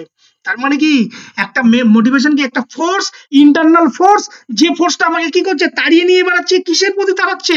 কোনো একটা নির্দিষ্ট লক্ষ্যের প্রতি আমাকে তাড়িয়ে নিয়ে বেড়াচ্ছে। সেটাই হচ্ছে মোটিভেশন। এখানে দেখো, এখানে লেখা আছে it is a driving force. আমাদেরকে তাড়িয়ে নিয়ে বেড়াচ্ছে। কিসের প্রতি তাড়িয়ে নিয়ে বেড়াবে? গোল ডাইরেক্টেড বিহেভিয়ার। কোনো একটা লক্ষ্য আছে, সেই লক্ষ্যকে পূর্ণ করতে আমাদেরকে সাহায্য করে। এই মোটিভেশন নিয়ে আমি একটা কথা ছাত্রদেরকে যখন আমি ক্লাসে পড়াই তখন বলি যে মোটিভেশনটা অনেকটা ধরো আমাদের এই যে ফুটবল দেখেছো, ফুটবলের মতো আমরা ফুটবলে কি হয়? ফুটবলটা যদি একটা স্ট্যাটিক কন্ডিশনে থাকে, নিউটনের লকে কি বলছে? স্থির বস্তু চিরকাল স্থির অবস্থায় থাকবে, হ্যাঁ? আর গতিশীল বস্তু যদি কোনো বাধা না পায়, চিরকাল একটা নির্দিষ্ট সরলরেখা এসে চলতেই থাকবে। আমাদের মোটিভেশন ঠিক আছে স্যার। কিছু বলছো? না স্যার, না স্যার। মাইক্রোফোনটা তাহলে মোটিভেশনটা কি? আমাদের মোটিভেশনটা কি করছে? তাহলে যে ফুটবল বলটাকে যে লাথি মারা হচ্ছে, তারপরে ফুটবল বলটা যাচ্ছে, তাহলে আমাদেরকে এই লাথিটা মারবে কে? আমাদেরকে এই লাথি মারবে হচ্ছে ফুটবলে যে লাথিটা মারছে, সেই লাথিটা আমাদেরকে কোনো কাজের দিকে তাড়িয়ে নিয়ে বেড়াবে, এই মোটিভেশন। তাহলে মোটিভেশন আমাদেরকে মেন্টালি এরকম লাথি মারবে, ফোর্স করবে, আমরা মানসিকভাবে সেই কাজের জন্য বিহেভিয়ার করব। আমরা আগের দিন যখন সাইকোলজি পড়েছিলাম তখন আমরা কি বলেছিলাম? যে মেন্টাল প্রসেস আর বিহেভিয়ার দুটোর মধ্যে একটা ব্রাড সম্পর্ক আছে। মেন্টাল প্রসেসকে তুমি চাইলেও কাউকে দেখাতে পারবে না, আর বিহেভিয়ারকে তুমি চাইলেও কখনো লুকিয়ে রাখতে পারবে না। তাহলে মেন্টাল প্রসেস তোমার যেটা ভাবে, বিহেভিয়ার সেটা প্রতিফলিত হয়। এটাকে হচ্ছে কি লুকিয়ে লুকিয়ে ভাবছে মেন্টাল প্রসেস, বিহেভিয়ার কি হচ্ছে সেটা সবার সামনে জনসাপেক্ষে আসছে। তাহলে এই যে মোটিভেশন কি করছে? মেন্টাল প্রসেসে সে তোমাকে ঠেলছে, যার ফলে তোমরা কি আচরণ করছি, লক্ষ্য অভিমুখী আচরণ করছি। সেটাই হচ্ছে মোটিভেশন, এর বাইরে আর কিছু নয়। এখন এর কিছু নেচার এবং ক্যারেক্টারিস্টিক্স আছে, সেগুলো কি কি? গোল ডাইরেক্টেড বিহেভিয়ার। ইয়েস, মোটিভেশন হলো কোনো একটা নির্দিষ্ট লক্ষ্যকে কেন্দ্র করেই তার মতো আচরণ করতে বাধ্য করে। আর কি? Continuous process. ইয়েস, এটা চলতেই থাকে, এটা কখনো থামে না। মোটিভেশন, আমরা মোটিভেশন সাইকেল একটু পরেই পড়বো, তখন আমরা পড়বো যে মোটিভেশন কি এটা কন্টিনিউয়াস প্রসেস, অনবরত চলতে থাকে। একটা নিড আমাদের যখন ফুলফিল হোক, সেখান থেকে আবার নতুন মোটিভেশন তৈরি হয়। এটা কি হচ্ছে? Psychological concept. ইয়েস, এটা একটা মনস্তাত্ত্বিক ধারণা। এটা ভ্যারি করে person to person. Yes, individual to vary করে, কারণ প্রত্যেক ব্যক্তির পার্সোনালিটি আলাদা, তার উপর ডিপেন্ড করছে। ক্যান বি ইনস্টিক আর এক্সটিং, সেটা বাহ্যিক হতে পারে বা ইন্টারনাল হতে পারে বা এক্সটার্নাল হতে পারে। আর কি হচ্ছে? Influence by behaviour. ইয়েস, এটা অলওয়েজ বিহেভিয়ারকে প্রভাবিত করে, কারণ এটা মেন্টাল প্রসেস বা মেন্টাল ফোর্স, এটাকে তাড়াচ্ছে। কাকে তাড়িয়ে নিয়ে বেড়াচ্ছে? আমাদের বিহেভিয়ার, আচরণের পরিবর্তন ঘটাচ্ছে। Can be positive, negative. Yes, motivation দুই প্রকার, পজিটিভ মোটিভেশন হতে পারে, নেগেটিভ হতে পারে। আর রিলেটেড নিড টু ডিজায়ার, এটা আমাদের যে ইচ্ছা শক্তি বা পছন্দ চাহিদা অনুযায়ী হয়ে থাকে। Yes, dynamic and flexibility. Yes, এটা ডাইনামিক, কেন? এটা পরিস্থিতির সাথে সময়ের সাপেক্ষে কি এটা পরিবর্তনশীল। এটা ইউনিভার্সাল প্রসেস। ইয়েস, এটা সব ধরনের মানুষের ক্ষেত্রেই প্রযোজ্য। এখন এখানে এই আচরণটা এটা উঠে গেছে, এটাকে পিডিএফ করতে কেন যাই না? প্রসেস আর সাইকেল অফ মোটিভেশন। এই যদি প্রসেস আর সাইকেল অফ মোটিভেশন আমরা যদি দেখি, এই ছকটা তোমরা পরিষ্কার এই ছকটাকে দেখতে পাচ্ছ? Yes, sir. আচ্ছা, আমি আরেকবার বড় করে দেখি। বেশ, এই যে ছকটা দেখতে পাচ্ছ, যে মোটিভেশন একটা সাইকেল, আমরা বলছি না কন্টিনিউয়াস প্রসেস, এটা চলতেই থাকে। কিভাবে চলতে থাকে? শুরুটা হচ্ছে 1 নম্বর নিড। আমাদের সবার আগে একটা অভাব। দেখো, আমরা কেন মোটিভেশন কোনো একটা গোল ডাইরেক্টেড বিহেভিয়ার করব? সবার আগে কি হয়? আমাদের মধ্যে একটা অভাব দরকার হয়, অভাব তৈরি হয়। অভাব মানে কি? সেই অভাব থেকে আমাদের মধ্যে একটা চাহিদা তৈরি হয়। চাহিদা মিন্স নিড তৈরি হচ্ছে। এই যে তোমাদের সবার আগে অভাবটা কি ছিল? যে তোমাদেরকে একটা চাকরি পেতে হবে, যেন ধরো প্রকার একটা গভর্নমেন্ট জব পেতে হবে, এটা তোমার কাছে একটা অভাব। সেই অভাবের থেকে তোমার মধ্যে একটা নিড তৈরি হলো। নিড কি? নিড আমাকে ভালো মতো পড়তে হবে, পড়ার জন্য তোমরা পড়ছো আমার কাছে। তাহলে এই চাহিদা যখনই তোমার মধ্যে তৈরি হবে, তাহলে এই চাহিদাটাকে ফুলফিল করার জন্য তুমি কাজ করবে। এই চাহিদা তৈরি হলো কি? আমাকে একটা গভর্নমেন্ট জব যেন তেন উপায় পেতে হবে, আমাকে পড়তে হবে। পড়ার জন্য তুমি কি করছো? তুমি অন্য কোথাও এই যে পড়ার জন্য আমার কাছে বা নিজে পড়ছো, তার মানে কি একটা ড্রাইভ তোমার মধ্যে তৈরি হচ্ছে। ড্রাইভ মানে কি? হ্যাঁ, একটা শক্তি, একটা উদ্দীপনা তোমাকে তাড়িয়ে নিয়ে বেড়াবে। কিসের মধ্যে তাড়িয়ে নিয়ে বেড়াবে? একটা অ্যারাউজাল। কিসের অ্যারাউজাল? আমাকে পড়তে হবে। একটা উদ্দীপনা তৈরি হচ্ছে। সেই উদ্দীপনা কেন তৈরি হলো? সে গোল ডাইরেক্টেড বিহেভিয়ার। মানে কি গোল ডাইরেক্টেড বিহেভিয়ার? কি এই যে মোটিভেশনে যে গোলটাকে তৈরি হয়েছিল, আমাকে একটা গভর্নমেন্ট জব পড়তে হবে, অভাব, তার প্রতি তুমি আচরণ করছো, আমার কাছে পড়ছো, নিজে পড়ছো, মক টেস্ট দিচ্ছ। গোল ডাইরেক্টেড বিহেভিয়ার যখনই তুমি করবে, আইদার সেটা অ্যাচিভমেন্ট, হয় তুমি জব পাবে, নয় তুমি পরীক্ষা শেষে পড়ে জব পাবে না। তাহলে গোল ডাইরেক্টেড বিহেভিয়ার করার পরে তো তুমি অ্যাচিভমেন্ট।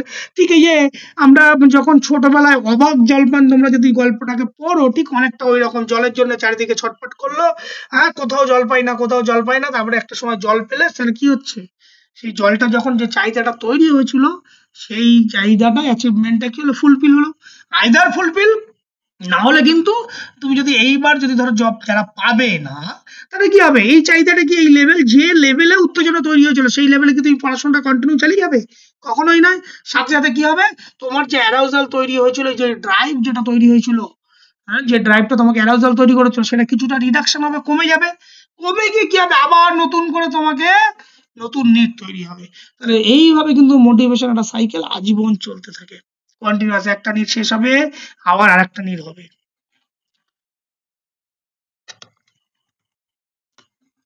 এখানে এই কথাগুলোকেই আমি এই যে প্রসেসে লেখা আছে দেখো, নিড, পরপর প্রসেস, ড্রাইভ বা টেনশন, মোটিভেটেড বিহেভিয়ার, হ্যাঁ, goal directed activity, need for satisfaction, last হচ্ছে ফিডব্যাক, আর নিউ নিড অ্যারাইজ। ক্লিয়ার? এইভাবে মোটিভেশন প্রসেস কিন্তু আমাদের সারা জীবন চলতে থাকে। এখন এই মোটিভেশনের কতগুলো টাইপস যদি আমরা দেখিয়ে দিই, তোমরা বিভিন্ন জায়গায় মোটিভেশনকে পাবে, দেখবে দুই প্রকার, either instinct motivation or extrinsic motivation, or positive motivation or negative motivation, এইগুলো পাবে। এর বাইরেও কিছু আদার্স টাইপস অফ মোটিভেশন আছে, আমরা সবগুলোকে নিয়ে বলবো।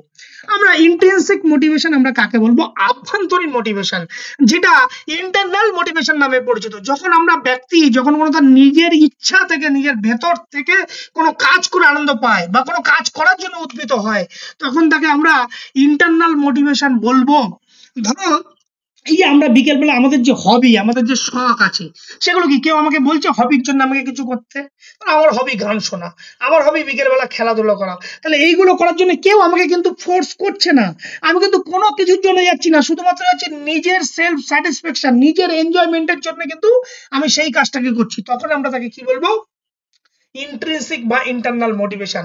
একটা ব্যক্তি অন্তর থেকে যখন উৎসাহিত হয় নিজের আগ্রহ বা আনন্দ পরিতৃপ্তির জন্য। ঠিক এক্সট্রিনসিক মোটিভেশন কখন বলবো? যাকে আমরা বলবো এক্সটার্নাল মোটিভেশন। কখন বলবো? আমরা যখন বাইরের কোনো স্টিমুলাস আমাকে প্রভাব বিস্তার করবে। ধরো বাইরে একটা, আমি আজকে যদি খেলতে যাই, আমরা অনেকে যারা খেপ খেলতে যায়, আমি বাইরে একটা ভালো ট্রফি আছে, ওখানে খেলতে গেলে ভালো করলে একটা প্রাইজ পাবো, বা আমি আজকে যদি মক টেস্টে ভালো রেজাল্ট করি, তাহলে আমি একটা মক টেস্ট থেকে ফার্স্ট হলে আমাকে একটা প্রাইজ দেবে বলেছে স্যার। এই যে প্রাইজের লোভে, এই যে ট্রফির লোভে যখন আমি কোনো কাজ করছি, অর্থাৎ বাইরে থেকে কোনো একটা এক্সটার্নাল কিছুর ফোর্স যেটা আমাকে মোটিভেট করছে, যেটা আমি নিজে থেকে হচ্ছি না, আমাকে অন্য কেউ জোর করে কোনো কিছুকে ফোর্স করে করছে, তখন সেটা কি এক্সট্রিনসিক মোটিভেশন বা এক্সটার্নাল মোটিভেশন। যেমন একজন দৌড়বিদ মেডেল জিততে কঠোর অনুসরণ করছে, যে যদি তাকে সেখানে যদি ফার্স্ট হয় তাহলে সে মেডেল পাবে। এই যে মেডেলটা তাহলে কি একটা এক্সটার্নাল ফোর্স। তাহলে এই ধরনেরকে আমরা কি বলবো? Extrinsic motivation. এরপর আসে কি পজিটিভ মোটিভেশন। পজিটিভ মোটিভেশন আমরা কখন বলবো? পজিটিভ মোটিভেশন হচ্ছে যখন পুরস্কার, প্রশংসা, সাফল্য দিয়ে আচরণকে উৎসাহিত করা হয়। এটাও বাইরে থেকে আসছে, কিন্তু পজিটিভ কিছু নেচার, হ্যাঁ, পজিটিভ কিছু কনসিকুয়েন্স দিয়ে তাদেরকে মোটিভেট করা হচ্ছে, তখন তাকে হচ্ছে কি পজিটিভ মোটিভেশন। নেগেটিভ কি? নেগেটিভ হচ্ছে ঠিক তার ভয়, শাস্তি, যে তুমি যদি আজকে রেজাল্ট ভালো মক টেস্ট না দাও বা যে ক্লাস যদি উপস্থিত না থাকো, কালকে ক্লাসে তোমাকে জয়েন করতে দেওয়া হবে না। এই যে ভয়, এই যে শাস্তি, এই যে চাপ দেওয়া হচ্ছে, এটা কি হচ্ছে? Negative motivation. যে শাস্তি এড়াতে একজন শিক্ষার্থী মনোযোগ দিয়ে পড়ে, হ্যাঁ, যে পরীক্ষা যদি তুমি ফেল করো তাহলে তোমাকে এই পানিশমেন্টটা দেওয়া হবে, পানিশমেন্টের ভয় কিন্তু তুমি পড়ছো, তাহলে এটা হচ্ছে কি নেগেটিভ মোটিভেশন। আবার এর বাইরে মূলত এইগুলো হচ্ছে মোটিভেশনের টাইপস। এর বাইরেও আরো কিছু মোটিভেশন আছে যাদেরকে হচ্ছে অ্যাচিভমেন্ট মোটিভেশন। অ্যাচিভমেন্ট মোটিভেশন কি? সবসময় কি হয়, একটা কোনো কিছুকে অ্যাচিভ করার প্রবণতা আমাদের মধ্যে থাকে, যে সাফল্য আমাকে পেতেই হবে, কোনো কিছুকে আমাদের অর্জন করতে হবে, হ্যাঁ, সেই ধরনের মানসিকতা বা সেই ধরনের অ্যাটিটিউড যখন থাকে, তখন আমরা তাকে কি বলবো? Achievement motivation. অনেকের মধ্যে থাকে আমাকে পরীক্ষায় ফার্স্ট হতে হবে, আমাকে পরীক্ষায় ফার্স্ট হতে হবে। এটা কি কোনো কিছুকে অ্যাচিভ করতে যাচ্ছে, কোনো একটা লক্ষ্য অর্জন পূর্ণ করতে যাচ্ছে, তখন আমরা তাকে বলবো অ্যাচিভমেন্ট মোটিভেশন। কি বলছে, একজন সাঁতারু সে তার নিচের রেকর্ড নিজেই ভাঙতে চায়, তাকে বলবো অ্যাচিভমেন্ট মোটিভেশন। সোশ্যাল মোটিভেশন কোনগুলো, যখন সামাজিক কোনো কাজে অংশগ্রহণ করবে, সমাজের সাথে কোনো কাজের সাথে যুক্ত হবে, তো তার মানে সামাজিক কাজের সাথে যখন যুক্ত হবে তখন তাকে বলবো সোশ্যাল মোটিভেশন। অ্যাফিলিয়েশন মোটিভেশন কখন বলবো, যখন কারোর সাথে একটা রিলেশনশিপ বিল্ড করবে, যেমন সবকিছুকে মেনে নেওয়া, একটা সম্পর্ক গড়ে তোলার ইচ্ছা যখন কারোর মধ্যে তৈরি হবে, তখন তাকে বলবো অ্যাফিলিয়েশন মোটিভেশন। পাওয়ার মোটিভেশন কতক্ষণ বলবো, অনেকে থাকে না যে আমি একটা দলের লিডার হব, ক্যাপ্টেন হব, সবাই আমার কথা শুনে চলবে, বস হবে, যে আমি যা বলবো আমি শেষ কথা। পাওয়ার মোটিভেশন, অনেকের ক্ষমতা পাওয়ার লোভ অনেকের মধ্যে যখন থাকে, যে ক্লাসের মধ্যে দেখো না যারা মনিটর, যে আমার কথা শুনতে হবে, আমি যা বলবো সেটাই শুনতে হবে, তখন আমরা তাকে বলবো পাওয়ার মোটিভেশন। এখন এই যে ইনস্টিংক্ট আর এক্সট্রিনসিক মোটিভেশন, অর্থাৎ ইন্টারনাল এক্সটার্নাল মোটিভেশনের, যদি আমরা জাস্ট একটা, অনেক সময় কারণ এগুলোকে করা আছে, এখান থেকে এমসিকিউ বিভিন্ন সময় আসে পরীক্ষায় তোমাদেরকে, যদি একটা ডিফারেন্স আমরা ছোট করে যদি একটু দেখে নিই। সোর্স, ইন্টারনাল মোটিভেশন সোর্স কোথা থেকে আসে, come from within the individual, ব্যক্তি তার নিজের অন্তর থেকে, ভেতর থেকে আসে। আর এক্সটার্নাল এক্সট্রিনসিক মোটিভেশন কোথা থেকে আসে, কাম ফ্রম এক্সটার্নাল এনভায়রনমেন্ট, বাইরের কোনো উদ্দীপনা, টাকা, মানি, প্রাইজ, মেডেল, এইগুলো থেকে আসে। নেচার কি, সেলফ ড্রাইভেন, এটা হচ্ছে আত্মপরিচালিত, এখানে চালনা করার কেউ নেই, নিজে থেকেই চালছি।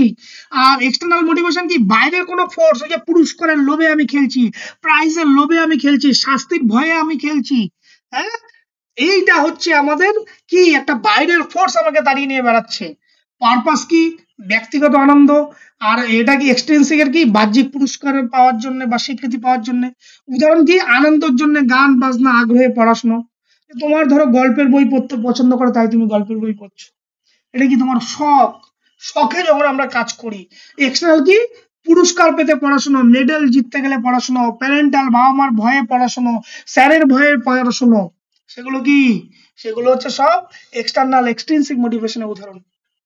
লংজিভিটি যদি দেখি, কত সময় ধরে থাকে। ইন্টারনাল মোটিভেশন সাধারণত কি হয়, ইন্টারনাল মোটিভেশন হচ্ছে লং লাস্টিং এবং দীর্ঘস্থায়ী।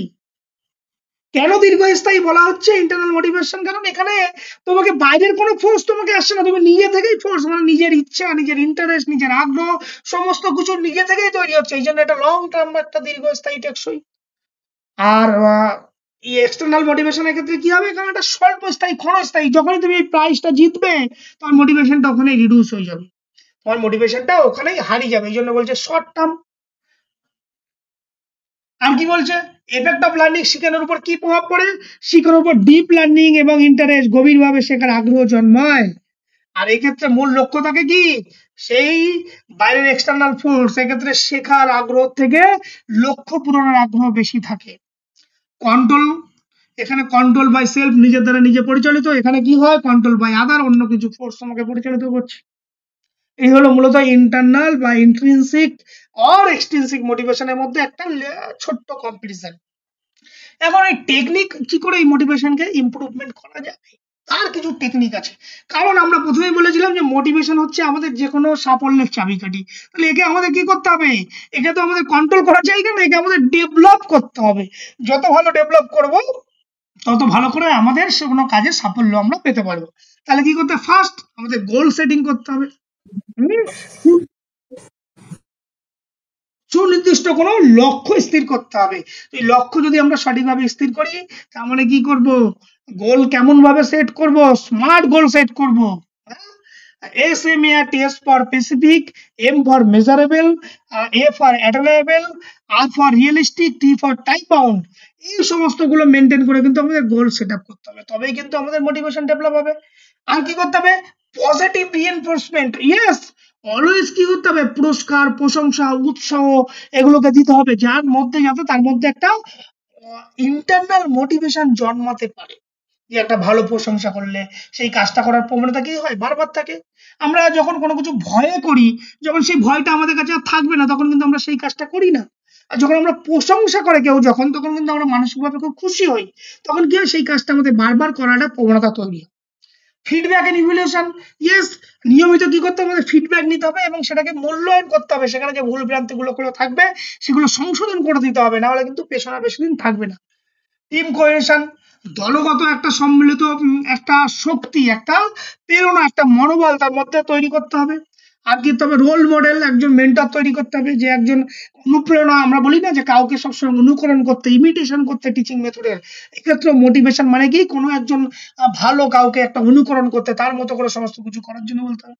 মেন্টাল ট্রেনিং এর জন্য মানসিক তাকে ট্রেনিং দেওয়া হতে হবে বিভিন্ন সময়। আমাদের বিভিন্ন এই যে মেন্টাল ইমাজিনেশন, তারপরে তোমার মেডিটেশন, ধ্যান ইত্যাদি ক্রিয়াকলাপগুলো করা দরকার। ইনস্টিং মোটিভেশন ডেভেলপ করতে হবে। ইনস্টিং মানে ইন্টারনাল, ভিতর থেকে খেলাধুলার প্রতি তার ভালোবাসা জন্মানোর জন্য বিভিন্ন রকম তাকে মোটিভেটেড কথাবার্তা বলতে হবে, তাকে বোঝাতে হবে, যাতে তার মধ্যে ইনস্টিং মোটিভেশনটাকে ডেভেলপ করা যায়। ভ্যারাইটি অফ ট্রেনিং, ট্রেনিং এর মধ্যে কি যাতে একঘেয়েমি না আসে সেই জন্য কি করতে হবে, ট্রেনিং এর মধ্যে variety schedule, varieties of activity, বিভিন্ন প্রকার ডিল তার মধ্যে আনতে হবে। মাঝে মধ্যে কি হবে, রিওয়ার্ড সিস্টেম চালু করতে হবে। কারণ রিওয়ার্ড সিস্টেমের মধ্যে কি হবে, এক্সটার্নাল ফোর্স তোমাকে মোটিভেট করবে যে তুমি পুরস্কার পাচ্ছ, বারবার তুমি পুরস্কার যে তুমি এখানে ভালো রেজাল্ট করলে তুমি প্রাইজ পাবে, তাহলে কি তোমাকে পরবর্তী পরীক্ষায় তোমাকে ভালো রেজাল্ট করার একটা ইচ্ছা শক্তি তৈরি হবে। আর কি হবে, স্ট্রেস ম্যানেজমেন্ট করতে সাহায্য করবে। ইয়েস, এইগুলো হচ্ছে মোটিভেশনের মূল হচ্ছে টেকনিক, যেটা মোটিভেশন ডেভেলপ করার। এখন এই মোটিভেশন তোমাদের পরীক্ষায় তো শুধু আছে যে মোটিভেশন বলেই, আর কিচ্ছু নেই। কিন্তু এখন ঘটনা হচ্ছে মোটিভেশনের ভেতর প্রায় 11টা না 12টার মতো মোটিভেশনের থিওরি আছে, যেগুলো না জানলেই নয়। মাঝে মধ্যে আমাদের সব থিওরি থেকেও না আসলে হয়তো ম্যাসলো থিওরি থেকে মোটিভেশনের প্রশ্ন আসে। এই থিওরি গুলো তোমরা এখানে বলা সম্ভব নয়, কারণ একটা থিওরি বলতেই আমাদের অলরেডি নেট সেটে ক্লাসে দেখবে, ভিডিও আমাদের ইউটিউব চ্যানেলে আপলোড করা আছে, তোমরা চাইলে সেখান থেকে দেখে নেবে যে মোটিভেশনের থিওরি নিয়েই একটা 2 ঘন্টা 2.5 ঘন্টার ক্লাস আছে। এখানে শুধু জাস্ট আমি থিওরি গুলোকে নাম আর কমন যে ম্যাসলো থিওরি, সেই থিওরিটার কথা ছোট্ট করে বলবো। এখন মোটিভেশন থিওরিকে আমরা ভাগে সাধারণত ভাগ করা যায়, আমি বলে দিই কতগুলো কথা। একটা হচ্ছে কন্টেন্ট থিওরি, একটা হচ্ছে প্রসেস থিওরি, একটা হচ্ছে হোয়াট, আমরা কি কি দ্বারা মোটিভেশন হই, আর একটা হচ্ছে প্রসেস থিওরিতে হাউ, আমরা কিভাবে মোটিভেট হই। এখন এই দুটো থিওরি, এই সবগুলো আমরা এত কিছু যাচ্ছি না এত ডিটেলসে, এগুলো সব নেট সেটে ক্লাসে আমরা বলেছি বা আমাদের ক্লাসে ভিডিও করা আছে। আমরা সিম্পল মোটিভেশনাল থিওরি গুলোকে এক জায়গায় রেখেছি। সেগুলো কি, ডাইরেক্ট রিডাকশন থিওরি, সেটা কে এস্টাবলিশ করেছিল, ক্লার্ক হল 1943, এগুলো সব মুখস্থ করে ফেলবে। Incentive theory, B F Skinner. Arousal theory, Berlyne. Maslow hierarchy theory, যেটা ভিভিআই, যেটা পরীক্ষায় এখান থেকে প্রশ্ন বারবার আসে। আব্রাহিম ম্যাসলো কত সালে, 1943। Herzberg two factor theory, Frederick Herzberg 1959। McClelland theory of needs, David McClelland 1961। Self determination theory, Deci and Ryan 1985। Expectation theory, যেটা হচ্ছে বুম করেছিল 1964-এ। আর হচ্ছে goal setting theory, Edwin Locke 1960-তে করেছিল। আর একটা যে অ্যাচিভমেন্ট মোটিভেশন থিওরি, যেটা হচ্ছে অ্যাটকিন বাই এভিসলন 1960-তে করেছিল। এখন এতগুলো থিওরি আছে, শুধু এগুলো নামগুলোই জেনে গেলে হবে, আর কিছু জানতে হবে না। শুধু মাথায় রাখবে ম্যাসলো নিড থিওরি বা ম্যাসলো হায়ারার্কি থিওরি। হায়ারার্কি কেন বলেছিল, তার একটা বা পিরামিড শেপ থিওরি কাকে বলবো, ম্যাসলো থিওরি। ম্যাসলো এখানে 5টি মানুষের জৈবিক নিডের কথা বলেছিল, এবং একে পিরামিড আকারে এটাকে একটা ফর্ম করেছিল, এবং বলেছিল যে এই লোয়ার নিড ফুলফিল হলেই তবেই কিন্তু পরবর্তী নিডে মানুষে পৌঁছাবে। এই 5টা লোয়ার নিড গুলো, 5টা নিড গুলো কি ছিল, 1 নম্বর নিড ছিল একদম নিচের যে সারিতে নিড ছিল, সেটা হচ্ছে ফিজিওলজিক্যাল নিড। তারপরে ছিল কি, এই ফিজিওলজিক্যাল নিড মানুষের যখনই ফুলফিল হবে তখনই সে 2 নম্বর স্তরে পৌঁছাবে। 2 নম্বর স্তর কি, সেফটি নিড। এবং 2 নম্বর স্তর যখন সে সেফটি নিড তার ফুলফিল হবে, তখনই সে 3 নম্বর স্টেজে যাবে, love and belongingness need. 3 number stage যখন ফুলফিল হবে, তখন সে 4 নম্বর নিডে যাবে, এস্টিম নিড। এস্টিম নিড যখন সে ফুলফিল করবে, লাস্ট হচ্ছে সেলফ অ্যাকচুয়ালাইজেশন নিড। যদিও এই নিডে 0.11% মানুষ হয়তো সেখানে পৌঁছাতে পারে, সবাই বেশিরভাগই মানুষ এস্টিম নিড পর্যন্তই পৌঁছায়। এখন এই ফিজিওলজিক্যাল নিডের মধ্যে কি করছে, ফিজিওলজিক্যাল নিডের মধ্যে যে আমাদের বেঁচে থাকার জন্য যে জিনিসগুলো দরকার, কি দরকার বেঁচে থাকার জন্য, খাবার দরকার, বিশ্রাম দরকার, এইগুলো হচ্ছে আমাদের বেসিক নিড। রেস্ট নিতে হবে, জল দরকার। এইগুলো খাবার যদি আমাকে বাঁচতেই না পারি, তাহলে আমাদের পরবর্তী নিডের তো কোনো প্রয়োজন নেই। যখন আমার কাছে এই খাবার বিশ্রামের জন্য যখন আমাদের সঠিক নিড ফুলফিল হবে, তখন আমরা পরবর্তী নিড সেফটি নিড, অর্থাৎ আমরা এবার নিরাপত্তা চাই। সেফটি নিড আমরা চাই, সোসাইটি থেকে নিজেকে কিভাবে রক্ষা করব। এই জন্য আমরা কি করি, আগে খাবার খাই, তারপরে আমরা একটা বাসস্থান বানাই, যাতে অন্যের প্রাকৃতিক কোনো দুর্যোগ থেকে নিজেকে রক্ষা পাওয়া যায়। এই সেফটি নেট যখনই আমরা হয় তখনই আমাদের ফুলফিল হয়, তখন আমরা কি লাভ বিলঙ্গিংনেস এর মধ্যে যাই। লাভ মিলিং তখনই আমরা একটা পারস্পরিক সম্পর্ক, একটা ভালোবাসা, হ্যাঁ, একটা বন্ধন এইগুলো তৈরি হয়। এই লাভ বিলঙ্গিংনেস যখনই আমাদের মধ্যে তৈরি হয়, ফুলফিল হয়, তখন আমরা স্টেম নিডে যাই। স্টেম নিডে মানে কি, তখন সোসাইটিতে নিজেকে একটা আইডেন্টিটি তৈরি করতে চাই। এসটিম মানে সবাই তোমাকে সম্মান করুক, সবাই তোমাকে রেসপেক্ট করুক, তোমার সম্পর্কে সবাই জানুক। এই স্টেম নিড যখন ফুলফিল হয় তখন হচ্ছে সেলফ অ্যাকচুয়ালাইজেশন। তোমার যে বিয়ন্ড ক্যাপাসিটি আছে, হু আই অ্যাম, আমি কে, আমার মধ্যে কি শক্তি আছে, সেই সেলফ অ্যাকচুয়ালাইজেশনে তখন মানুষ পৌঁছায়। যদিও এই সেলফ অ্যাকচুয়ালাইজেশনের সম্পর্কে ম্যাসলো খুব বেশি একটা কথা বলেনি, এবং এই জায়গাটায় খুব বেশি মানুষ পৌঁছাতেও পারে না। আমাদের 100-র মধ্যে যদি 100 কি, আমাদের সারা ভারতবর্ষের মানুষের মধ্যে হয়তো 0.01% মানুষ হয়তো সেলফ অ্যাকচুয়ালাইজেশনে পৌঁছায়। এই হচ্ছে ম্যাসলোর লাইট, মানে কতগুলো কথা।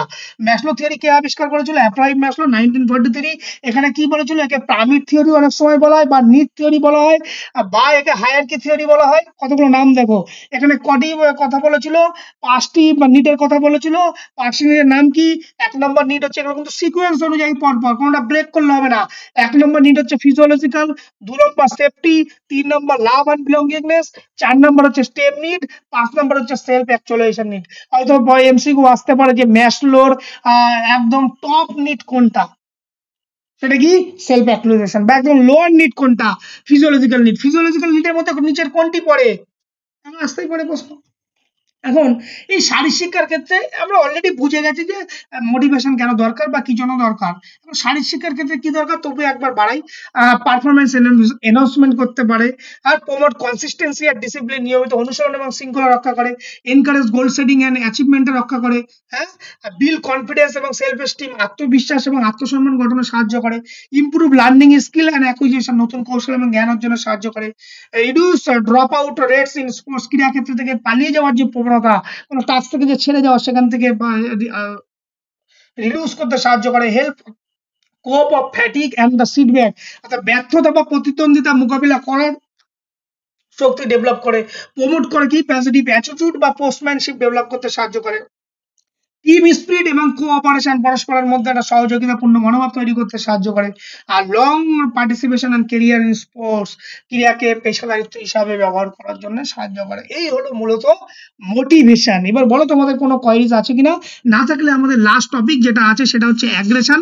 আমরা তাহলে অ্যাগ্রেশন নিয়ে আমরা কথা বলবো, বলো। আজকেও মনে হচ্ছে না আমরা সোশিওলজিটাকে শেষ করতে পারবো। Okay sir. বোরিং হচ্ছে? না স্যার। তো বোঝা যাচ্ছে কি? তোমরা মাঝে মধ্যে ফিডব্যাক না দিলে খুব মুশকিল হয়ে যায়।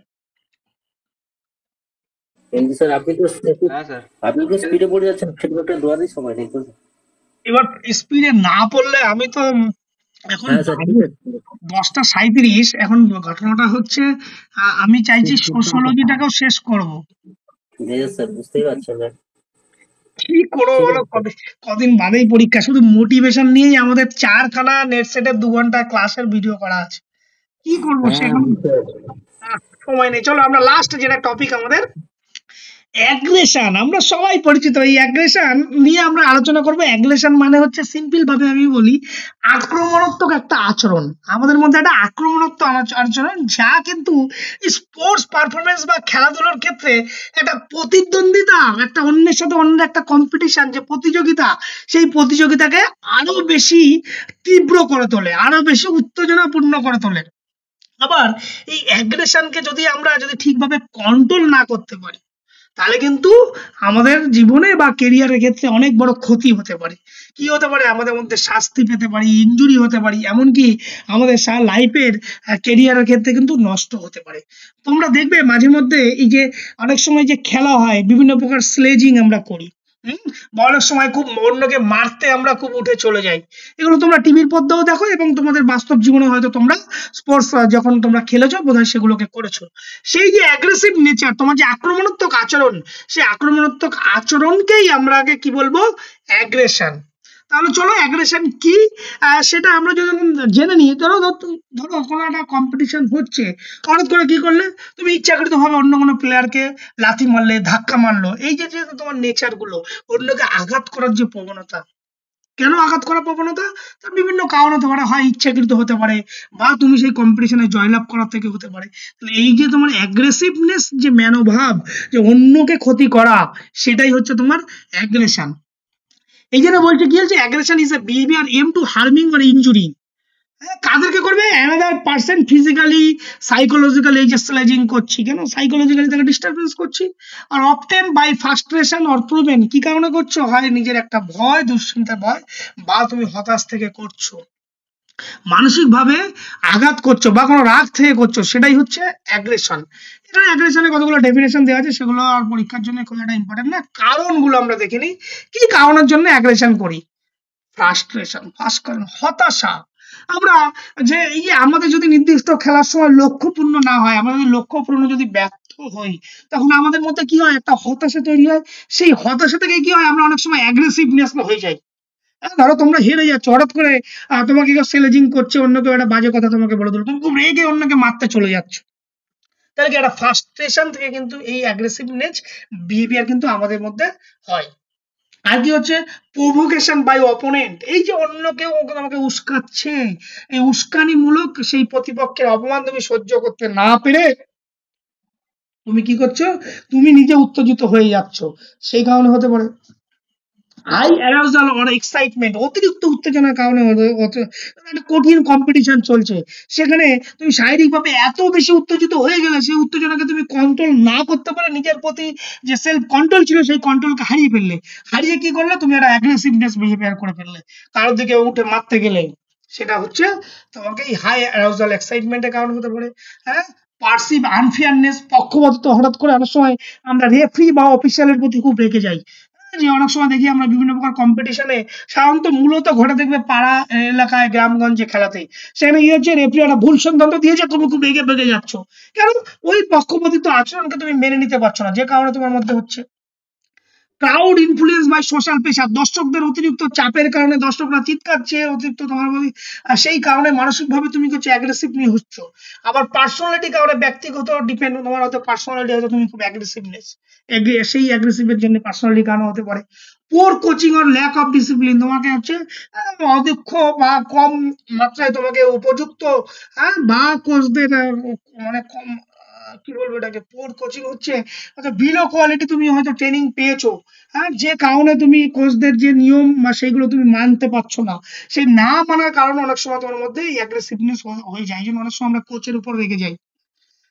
আরেকটা কি আছে? Revenge motive. অনেক সময় কি আমাদের কারোর প্রতি প্রতিশোধ নেওয়ার প্রবণতা, তোমার প্রতি কেউ, তোমার অন্য কোনো শত্রু, হঠাৎ করে তোকে আমি কোথায় খেলার মাঠে দেখে নেবো, যখন খেলা করছে ইচ্ছাকৃত ভাবে তাকে ধাক্কা ধাক্কি মারছো, এই কারণে হতে পারে। রিভেঞ্জ নেওয়ার কারণে আমরা অনেক সময় এই ধরনের বিহেভিয়ার আমরা করে ফেলি।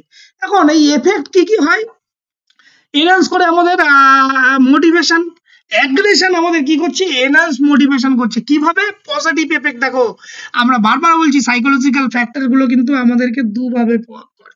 একটা অপটিমাম লেভেল আমাদেরকে সঠিকভাবে পারফরমেন্স ডেভেলপ করে, যখন ওই অপটিমাম লেভেলটাকে বেরিয়ে যাবে তখন কিন্তু পারফরমেন্স ডিক্রিজ হবে। তাহলে কি করবে? অ্যাগ্রেশন এনহান্স করবে মোটিভেশন, বুস্ট করবে ফিজিক্যাল এনার্জি অ্যারাউজাল, ইনক্রিজ করবে অ্যাসেসিভনেস, হেল্প করবে কম্পিটিটিভ পারফরমেন্স। ক্ষতি কি করছে আমাদের? লিড টু ইনজুরি, কারণ আমরা অন্যকে আঘাত করছি, যার ফলে নিজেরও ইনজুরি হতে পারে, অন্য কারো ইনজুরি হতে পারে। কজেস অফ ফাউল, পেনাল্টি আর ডিসকোয়ালিফিকেশন। ইয়েস, তুমি যখন এই ধরনের অ্যাগ্রেসিভনেস, অন্যকে আঘাত করার চেষ্টা করবে, অন্যকে তুমি রিভেঞ্জ নেওয়ার চেষ্টা করবে, যার ফলে কি সেখানে ফাউল হওয়ার সম্ভাবনা থাকে, যেটা ফুটবলে বেশিরভাগ ক্ষেত্রে হয়ে থাকে, পেনাল্টি হওয়ার সম্ভাবনা থাকে, তোমাকে লাল কার্ড থেকে বাইরে বের করতে পারে। পোর স্পোর্টসম্যানশিপ, তোমার একটা খারাপ যে স্পোর্টসম্যানশিপ যে স্পিরিট, সেটা তোমার মধ্যে থাকবে না। আর ড্যামেজ টিম রেপুটেশন, তোমার টিম রেপুটেশনের মধ্যে একটা খারাপ প্রবণতা হবে। ক্রিয়েট করবে হস্টিলিটি, মানে হচ্ছে তোমাকে দর্শকদের মধ্যে কি একটা শত্রুতার পরিবেশ বা প্রতিপক্ষের মধ্যে একটা তৈরি করবে। আর কি হচ্ছে? রিডিউস কনসেন্ট্রেশন, তোমার মধ্যে একটা কনসেন্ট্রেশন কমে যাবে এবং ডিসিশন মেকিং পাওয়ার তোমার মধ্যে কম হবে। এখন এই টাইপস অফ অ্যাগ্রেশনকে আমরা যদি দেখি, যে অ্যাগ্রেশন কত প্রকার, অ্যাগ্রেশনকে মূলত আমরা এখানে ভাগ করেছি, মূলত হচ্ছে 5 ধরনের অ্যাগ্রেশনকে আমরা ভাগ করেছি। একটা হচ্ছে ইনস্ট্রুমেন্টাল অ্যাগ্রেশন বা rule bound and strategic aggression অনেক সময় বলা থাকে। এই ইনস্ট্রুমেন্টাল অ্যাগ্রেশন কি বলছে? এটা নির্দিষ্ট কোনো লক্ষ্যকে পূর্ণ করার জন্যই করা হয়। এখানে শুধুমাত্র মূল লক্ষ্য থাকে সেই প্রতিযোগিতায় জয়লাভ করা।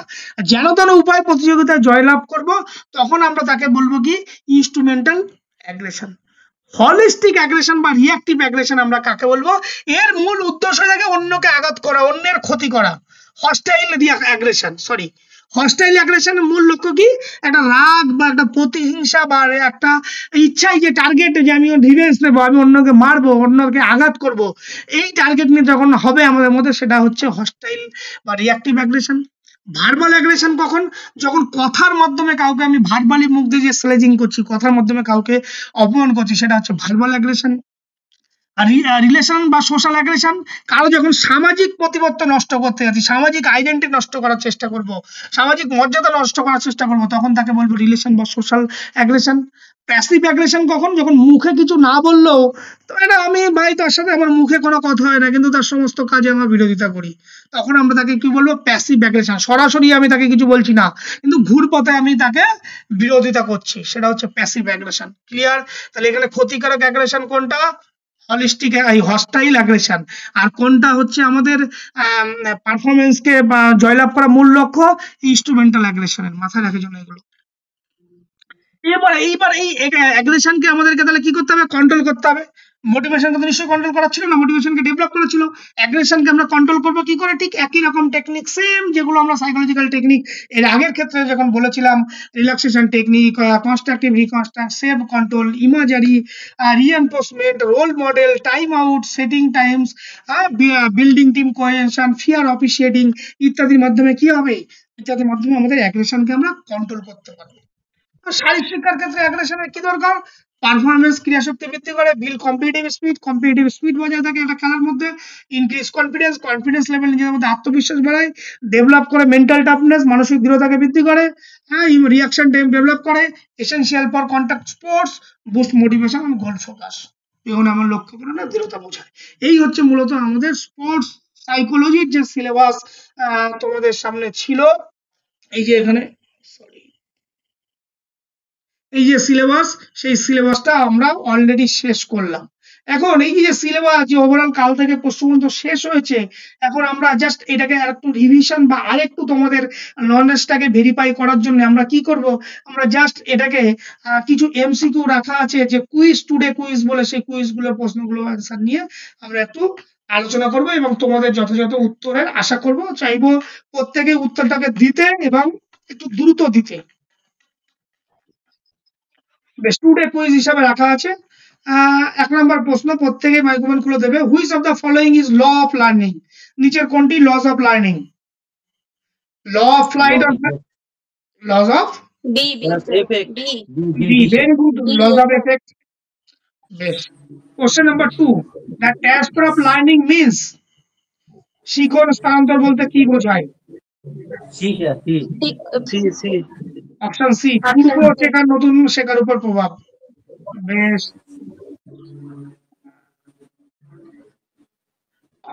question number 3, who is D. called for father of sports psychology? Option D. B, Sigmund Freud. Sigmund. Sure, No, sir. Coleman Griffith. D. very good. কে বললে এটা? প্রশ্রী? Yes, sir. Very good. Coleman Griffith is the father of sports psychology. Question number 4, introvert individual R usually introvert ব্যক্তিরা সাধারণত কেমন হয়? Option C. Option C, শান্ত অন্তর্মুখী। Very good. Question number 5, which hormone is released during stress? স্ট্রেসের সময় কোন hormone নিঃসৃত হয়? D, sir. Adrenal. Very good. কে? মোহাম্মদ B. না sir Bidyut. Bidyut. Very good. Question number 6, motivation refers to? Motivation বলতে বোঝায়? Option C. B. Option C. Option C, লক্ষ্য পূরণের জন্য আভ্যন্তরীণ তাগিদ। Very good. Question number 7, penalty কিকের সময় খেলোয়াড় কোন ধরনের মনোযোগ ব্যবহার করে? B. Dive attention, broad external, narrow external? হ্যাঁ, C sir, Narayan. Very good, very good. Narrow external. Very good. Option C is the correct. Growth is defined as? Growth বলতে কি বুঝি? পরিমাপ। শারীরিক পরিবর্তন, growth. Question number 9, Who develop hierarchy of needs theory? Maslow. B. A. Very good. Answer B. কি B? hierarchy of need কে করেছিল? A হবে sir Maslow হুম। Back number. ঠিক আছে। Question number 10. Which of the following is a component of emotion? Emotional component. all of the above. All of the above. Very good. All. Very good. Question number 11. In a psychology, anxiety is a মানসিক উত্তেজনার একটি অবস্থা। option C is the kind. Very good. Question number 12. Which is an example of positive motivation? Positive. প্রশংসা। প্রশংসা। Option C. Very good. Question number 13. Development differ from growth as it is. Development growth এর মধ্যে পার্থক্য কি? গুণগত পরিবর্তন। Very good. C option. Question number 14. Who is theory related to classical conditioning? মানে তত্ত্বটি কে দিয়েছিল? কাদের সম্পর্কে সম্পর্কিত? Classical. B. Very good. Question number 15. The tendency to strike or harm other is called. Aggression. Aggression. Very good. Aggression. Very good. Which is not a type of motivation?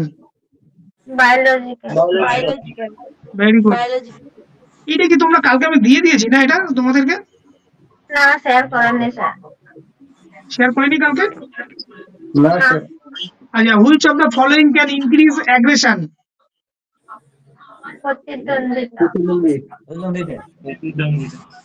Very good, very good. Emotion usually triggered by. Emotion কিসের দ্বারা উদ্দীপিত হয়? বাহ্যিক উদ্দীপনা। Very good. Question number 19. Which is not a stage of emotional development? Not Aggression. aggression. Question number 20. The drive to satisfy hunger is an example of Biological. motivation. biological motivation. Very good. Question number 21. Which part of personality is based on reality principle? C. libido Superego. libido sir D Reality principle আগে তুই need ego sigma Freud এর theory চলতে কি করেছিলাম? Sir ego. Ego না super ego. Super ego. তাই তো? Ego. হ্যাঁ। Very good. Play is a important childhood because শৈশবে খেলা গুরুত্বপূর্ণ কারণ এটা শারীরিক মানসিক বিকাশে সহায়তা করে। Very good. Which of the following is not a characteristics of attention? Shiftability. Option B shiftability.